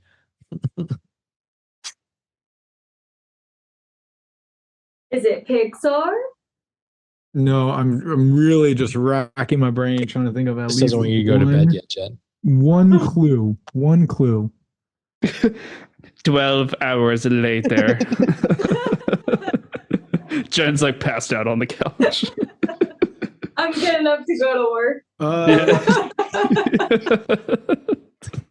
And Brian's like, a clue. You hear her front door shut. Blades of grass have never looked so big. Ants. Or It's a Bug's Life. Did you say giraffes? Ants. What? Blades of giraffes Blades of grass. have never looked so big. Oh, Honey, I Shrunk the Kids. Ooh, he's We're doing it. We're doing You it. challenging me? Damn. We've been talking about it and talking about it. And I'm like, you know what? Dive, Brian, dive. Make me blow up a kid. Man, I haven't seen that. Make me blow up a Make me blow up a kid. Ooh, this it has been a long ass time since I've seen this movie. So I don't even like I may be like remembering it as such a good movie, and then I'm like, it's like dog shit of a movie. Like it's like this is not how I remember this. Yeah. I just remember the cute little ant. It's tough, yeah. Anthony. Yeah. It's tough. I'm not looking forward to that scene.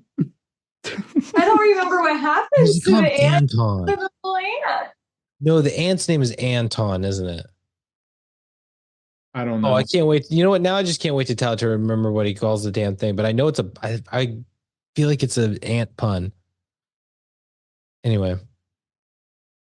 Yay! Yeah. Oh, should be fun. Honey, I Shrunk the Kids. Honey, I Shrunk the first one. Jen, have a good night. You too, guys. Good night. yeah. Have a good one. Ciao.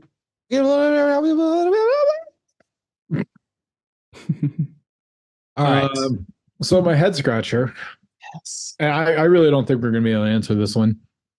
Bring it on. I am brilliant, sir. Challenge accepted. Who the fuck is old Frank talking to? Oh, okay. Fair enough. Wait, what? Oh, like present day? Oh, he freaking owned me with this one. Who is Frank talking to? He's talking to us. He's clearly in an interview, and he's clearly disclosing the fucking treasure box of information he has about hits and murders and who did who. I mean, it is basically like an FBI's treasure box that they wish they struck this X on. And I couldn't figure out who it was. It's not the FBI. He already turned them down. Everyone is fucking dead. So it's not like he's reminiscing. It's not like he's talking to Russell and be like, hey, remember this time? I have no guess as to who he is talking to. Maybe a mirror. I have none. Anyway, go ahead, Matt. I do think that this is part of the artistry of it. Like it's meant to be up for interpretation of who it is. Right. So it's like the obvious answer is us. He's talking to us, the audience, and giving us all of the information because we deserve it. Because the cop out answer. I know, but if with other potential answers that I like is it could be the priest, and this is him kind of like I'm okay with that one. Messing things. Mm-hmm. It could be, since this is based off of a book, the person interviewing him that writes the book. It could, you know, like it could be an actual like an actual interview with like a news reporter or something, or somebody doing a documentary. Like, right. Those are all great ones, and I think all plausible. But we'll never know. But what if he's just got dementia? Right? And he's just like you said, he's just talking to, he thinks somebody. He's just talking. Yeah. Like there's no actual camera there. There's nothing there. He's just He's just sitting on a couch talking to air. He is just an old man whose mind is falling apart, and he is rambling about what he remembers. Go ahead, Nick. I like to think that he is at like the end of his life, right? Like, so he obviously has a story to tell, and I think it's one of those, like, it's just one of those things where like he's got information, like he knows some shit, and he's essentially telling his story to like a journalist, a news reporter, a book writer, whoever it may be. The point is that he's getting this information out there, right? Like a lot of confidential stuff that maybe other people wouldn't want to be out in the world. But I think that because now he's in like this nursing home, like he has this emptiness to him that he, like, his life is essentially over. That this is the end, and that if somebody was to like murder him in this nursing home, like he would be totally fine with it, you know, like well, what else has he to live for? Like he's done, like his life is done. So why not tell this story to, you know, 60 Minutes or a local news agency or a book writer? Like, why not tell him all of this stuff? Like, what does he really have to lose? You know, he's empty inside. Like, yeah, go ahead, Matt. Well, this is the worst part of it. He's got the FBI talking to him. It's like they're saying, like, look, they're all dead. Your lawyer, blah blah blah, Fat Tony, blah blah blah. They're all dead. They're all dead. There's nobody left for you to protect. Yeah. It's just you. Yeah. It's just you. Just tell us what happened. Mm-hmm. You know, like that's where I have to fight, where he would be like just wanting to give away his story, because they showed us the FBI asking him to do that and telling him, like, look, there's nothing for you to be afraid of anymore. Yeah, that's a good point. But then you've got the ending, which I think is up for a lot of interpretation that I want to get into when we get into. Yeah, I do have a question about that. Yeah. I mean, this is just what I love about the storytelling of this movie is what exactly you just said. We go through a movie and there is so much what do you call it? Fire on the stove, I guess, to put it lightly. There's a lot of problems, there's a lot of, drama going on, people watching each other's backs, people watching their own backs, like just so much uncertainty and uncomfortableness, right? And you're feeling it. You feel it in the first hour. You feel it in the 90-minute mark. You feel it in the 2 hour mark. You feel it in the 2.5 hour mark. But it's the last 30 minutes that all of a sudden you go from, as a viewer of this movie, you go from feeling basically not very comfortable because you don't know exactly what's going to happen to any of these guys or at any given moment, to all of a sudden it transitions to just, you start to feel as lonely as Frank is. And then you get that scene that Matt, you were just talking about, where they're just like, Frank, everyone's dead. Everything, the shit that was so important to you, that was like you had to watch your back for, the intensity, the iron on the grill, however you want to put it, it doesn't matter anymore. They are 6 feet under and moved on. You, my friend, are alone, is basically what they're saying. And the way that this movie, and it's going to tail us right into the ending discussion, the way that it's filmed, it truly starts to make you feel that you've gone on this journey, and you've almost felt like you've lived a part of your life with these people, and now that they're all gone, you truly are like, wow, there really is no one left. Like the drama is 6 feet under as well, and it's just like that whole, again, I keep bringing back the motion of time here. Time has moved forward and doesn't give a fuck what has happened in the past. And it's brilliant. I just cannot stress enough that I feel people completely underestimate this movie. Go ahead, Matt. There's so much. It's really brilliant. I just, before we get to like the actual ending, one of the it's kind of I guess it's really a question. Sure. It's more, what do you guys kind of think on this one? And I'm making big assumptions here. So it's going to lead us into the ending is what I'm getting at. So we see Frank like in the hospital and everything. We see him with his nurse connecting. We see him as he's going around picking out casket and all of this stuff. No, that's a nursing home, I think. I don't think it's the hospital. Is it it's where he, sorry, yes, where he's staying, where he's living. Yeah.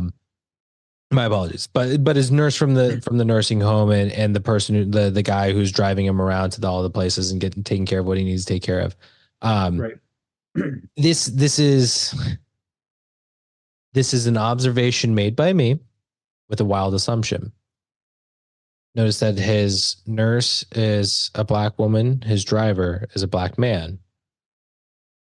I wonder if he has a paranoia that, even though he's never let go of this paranoia that these guys could potentially be after him, or at any point would try and kill him because he knows something, right? Like the mafia is still around. It hasn't gone away. Like they're telling him they're all dead, right? Like, well, that doesn't mean that it's over.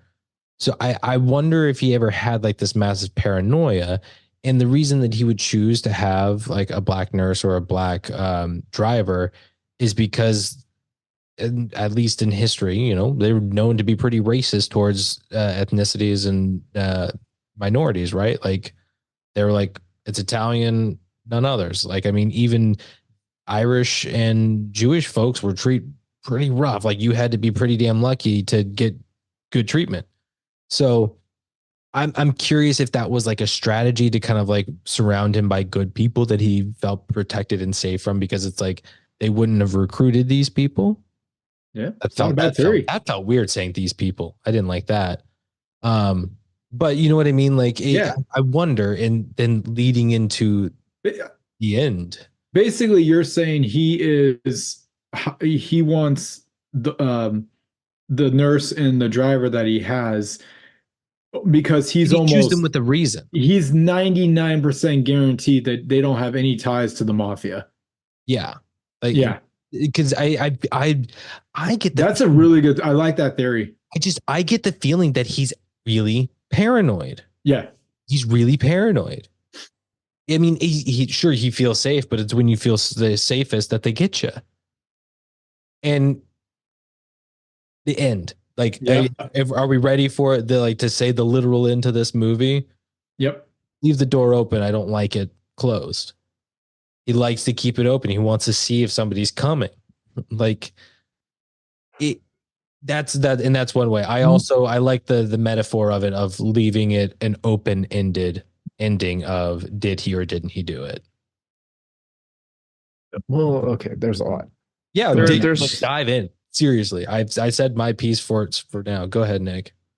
Well, I just want to talk about the open door thing, because there's scenes earlier in the movie when he's like in his home, and his bedroom door is always open a little bit, and so you get those scenes of his daughter like peeking through the door, and it just like, I think that is enough proof on its own that he is paranoid. Like, he can't really have closed doors. He always has to be aware of his surroundings that are, outside of the room that he's always in. And I think that that's a really good, like, thematic thing to show that, like, that proves that he is paranoid. You're muted. I know. I just realized I was muted again, but I'm sorry. World War II veteran too. Like, this was a guy who was in one of the darkest wars we've had, and he was in the shit. Mm-hmm. Like, this guy came home with some feelings and some thoughts. Like, he's not the same. Sorry, Brian, go ahead. No, you're good. So did you guys notice that Frank wasn't the only one with the open door? I remember I think it was Hoffa did it. Hoffa. Yep.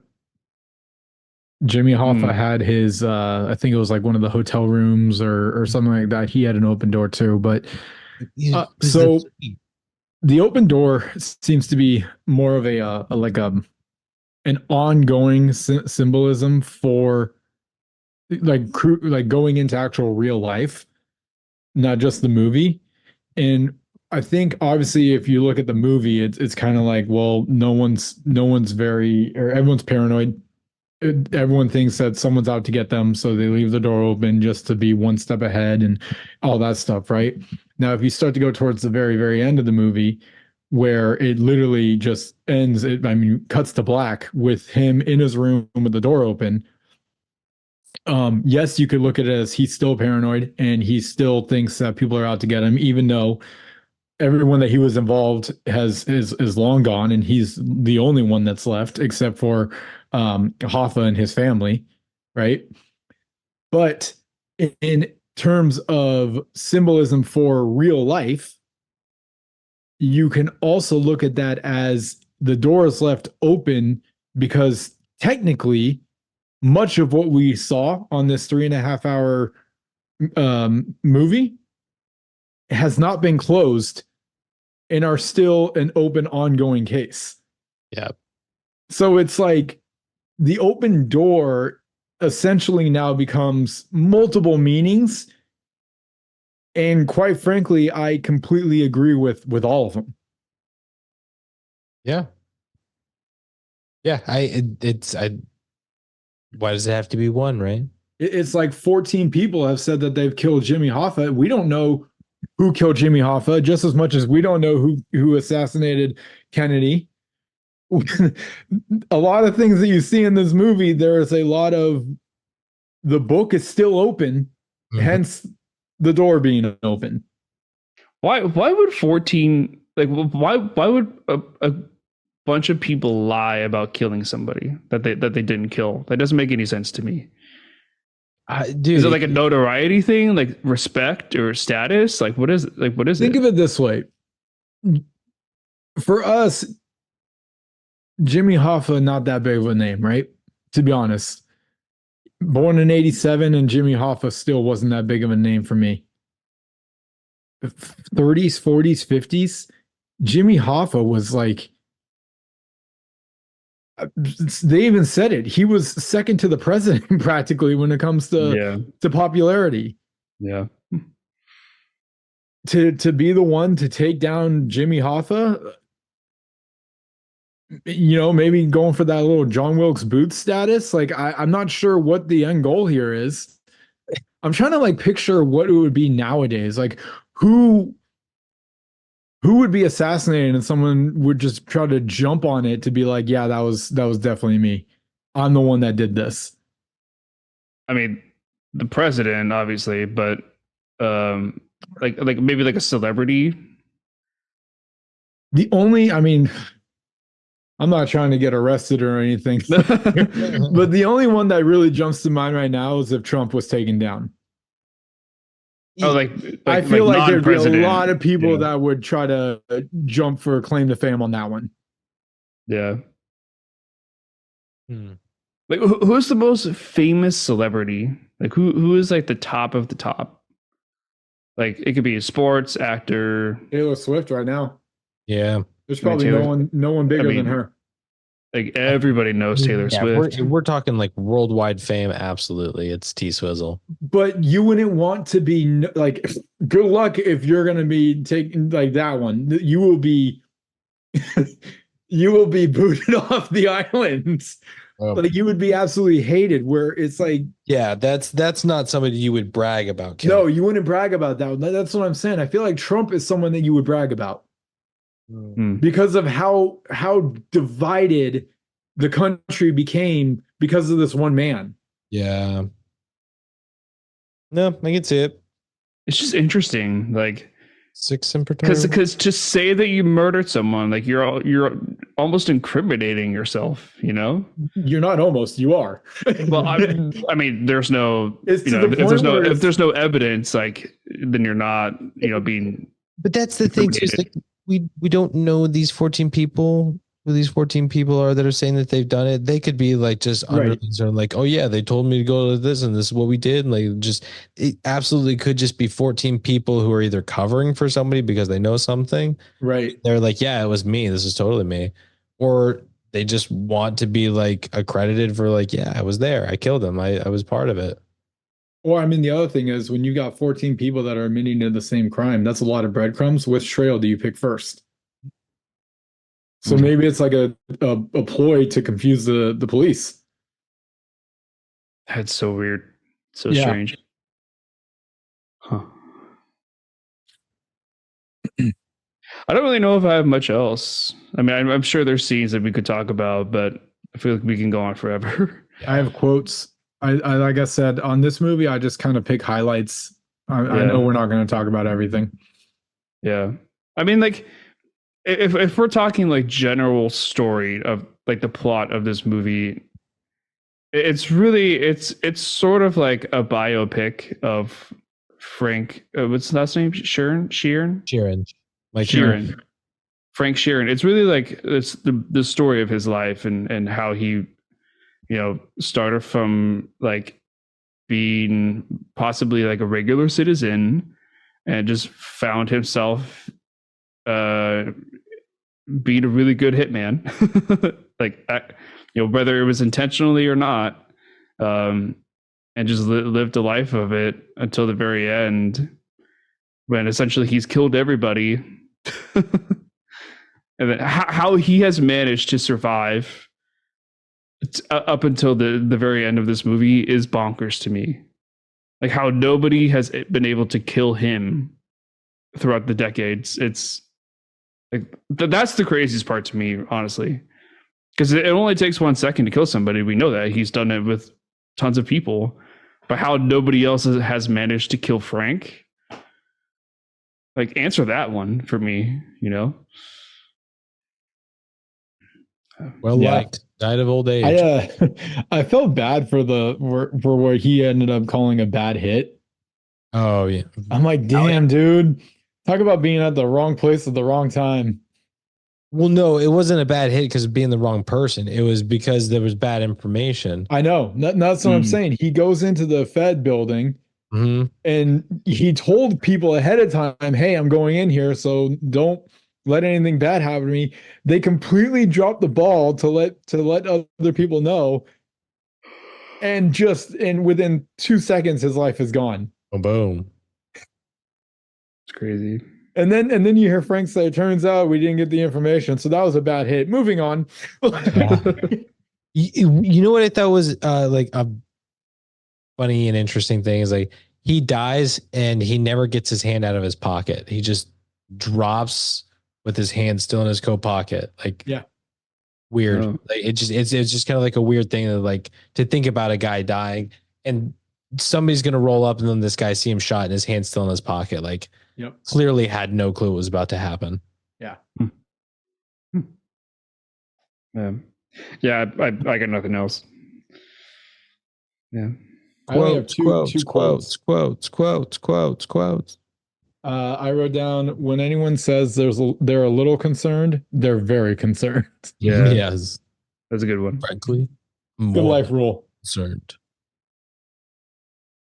Say they're more than a little concerned. That means they're desperate. Yeah. I didn't finish it, but I just no, I did. I really like that whole bit, like because I brought it up earlier. And then the other one that I wrote down was the day our trucks stop, America stops. I think that's still true today, to be honest. Actually, probably even more so because of Amazon. Amazon, yeah. Yeah. Well, I think we've proven that too, like with the strikes and stuff, right? Like UPS and did FedEx strike or post office? Somebody else struck besides the UPS guys, right? I don't know. Anyway, maybe the matter. USPS. Oh, It'd be the postal service. Yeah. Yeah, I believe it. Yeah. So that's it for quotes. That's it. That's not. That's the thing. It's not a quotable movie. There's not a lot of scenes to pull. It's more of just a general. Let's talk this one out. Yeah, absolutely. Mm. But all right, that's a wrap on the Irishman. I think great chat. I mean, like you said, you just chat this one out. This is a good conversation, a lot of fun. So that wraps it up for we didn't do who won the movie. Yeah, we didn't do who won. Oh my god, that's right. Jeez, dude. I was like, wait, what? Sorry, 10:30 hit me. And I was like, oh, fucking tired. Yeah. Sorry. Who won the movie? Yeah. Any other anybody want to go first? Because I'll go. I clearly don't have my thoughts together. I'll go. I'll go. My only quick final thoughts for those of you who have listened this far. I just hope I have enlightened and motivated people to really look at this movie in a different light and not just dread the fact that it's 3.5 hours long. I'm tired of hearing people talk trash about this one. It's just completely misunderstood. And you may need to watch it twice, maybe, or 3 times to really truly understand it. But yeah, that's what I'm hoping, because I just feel that, I mean, we already talked about it. 10 Oscar nominees, not one win. It's inexcusable with some of the performances that we've seen here and everything. So yeah, I'm just hoping that our pod tonight has kind of inspired someone to look at it in a different way. I very, very, very rarely do this, but I don't care. I'm doing it. So my runner-up is going to be the cinematography for who wins the movie. But my winner, and it's multiple winners for me because it is impossible for me to pick.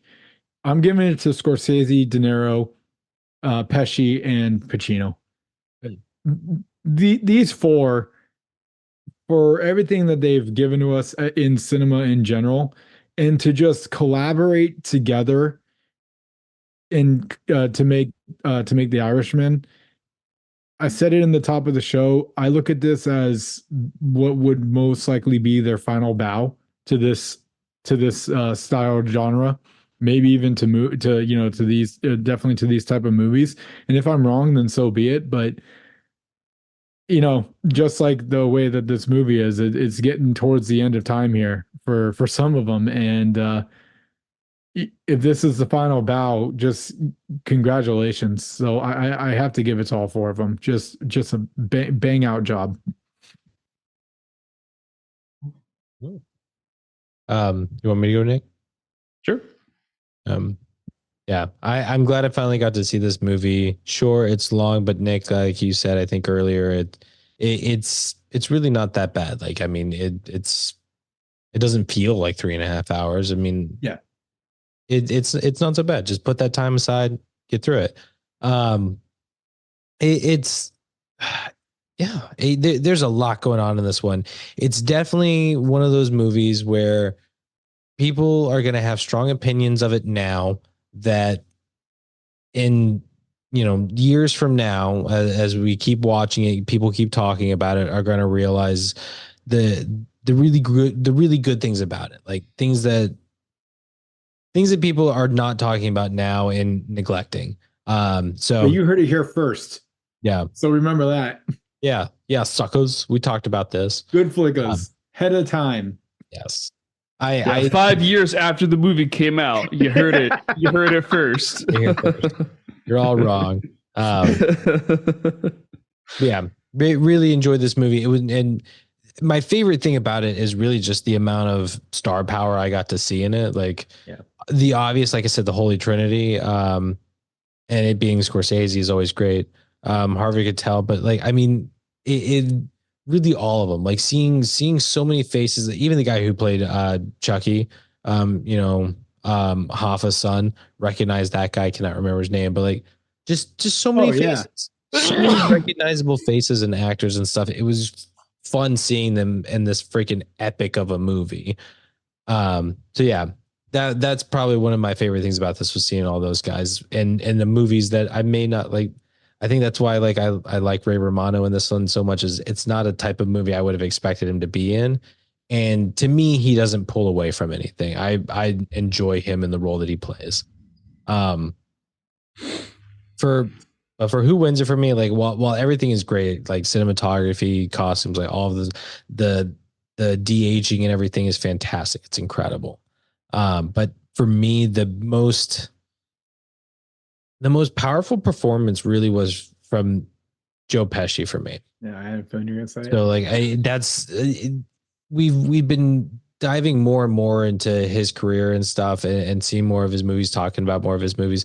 I have not seen nearly as many as I wish I had, because I'm constantly impressed by him, and I truly feel like Joe Pesci does not get enough respect as an actor as he deserves. And this movie proves the type of chops that he has. He was absolutely incredible. And honestly, watching him go from young man Pesci to old man Pesci was incredible. And he crushed it from start to finish. So, have you seen My Cousin Vinny? No. Oh, what's that movie like? It's fun. It's hilarious. A fun one. Yeah, I have absolutely seen My Cousin Vinny. Yep. Many a times. Yeah. My like biological clock is ticking. Yes. All right. Yeah, my final thoughts. I really enjoy the pacing of this movie. I like how the story is told, and it's a ride of a film. It almost gave me, I mean, I can see why, obviously, but it gave me like Casino vibes. Like I remember we talked about that movie just kind of like not really having much of a plot, like a beginning, middle, and end, and it's kind of open ended a little bit, and this movie is sort of similar in the same way. It's like there's stuff happening, and it just keeps going and going and going. So yeah, it reminded me of Casino a little bit. And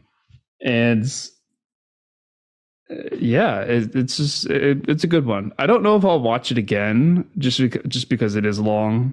At least not. I won't willfully watch it again.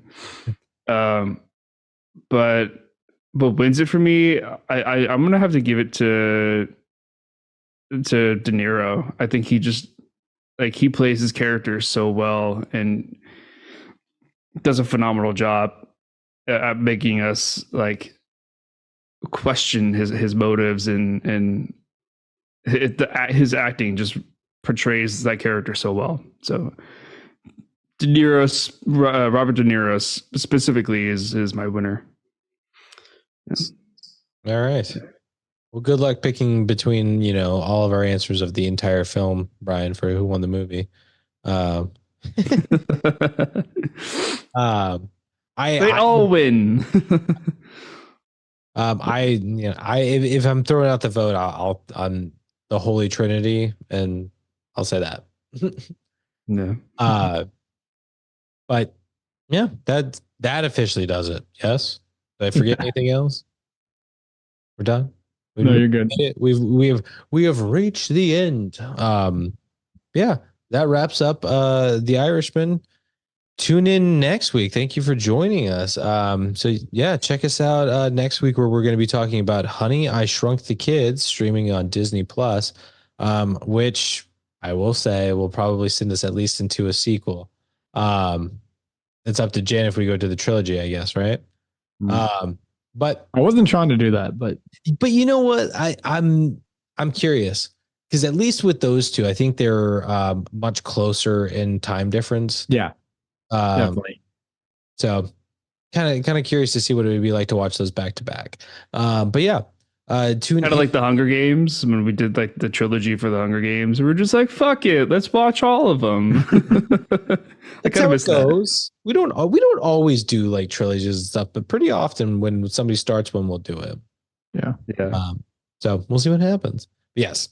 Tune in next week. You can check it out here on Twitch at GoodFlickas on twitch.tv. And we'll be talking about Honey, I Shrunk the Kids. You can also check us out on Instagram at good.flickas. You can check us out on YouTube at GoodFlickas and check out some of our older videos. New ones posting at some point, but please check out some of our older ones. We're trying to get stuff up and running for you guys. So we appreciate your patience and your views. Give us a like, give us a share. And you can send us a message or an email of any other kind to goodflickas2020@gmail.com. I think that about does it. Tune in next week. Twitch. Honey, I Shrunk the Kids. Hey, Rizzle. Yeah, few things to remember, guys. Much like The Irishman, GoodFlickas' door is always open. Cool. Eat ice cream like Jimmy Hoffa. And always remember, charge a guy with a gun. With a knife, you run away. We'll see you next week. I literally brought that up today in work.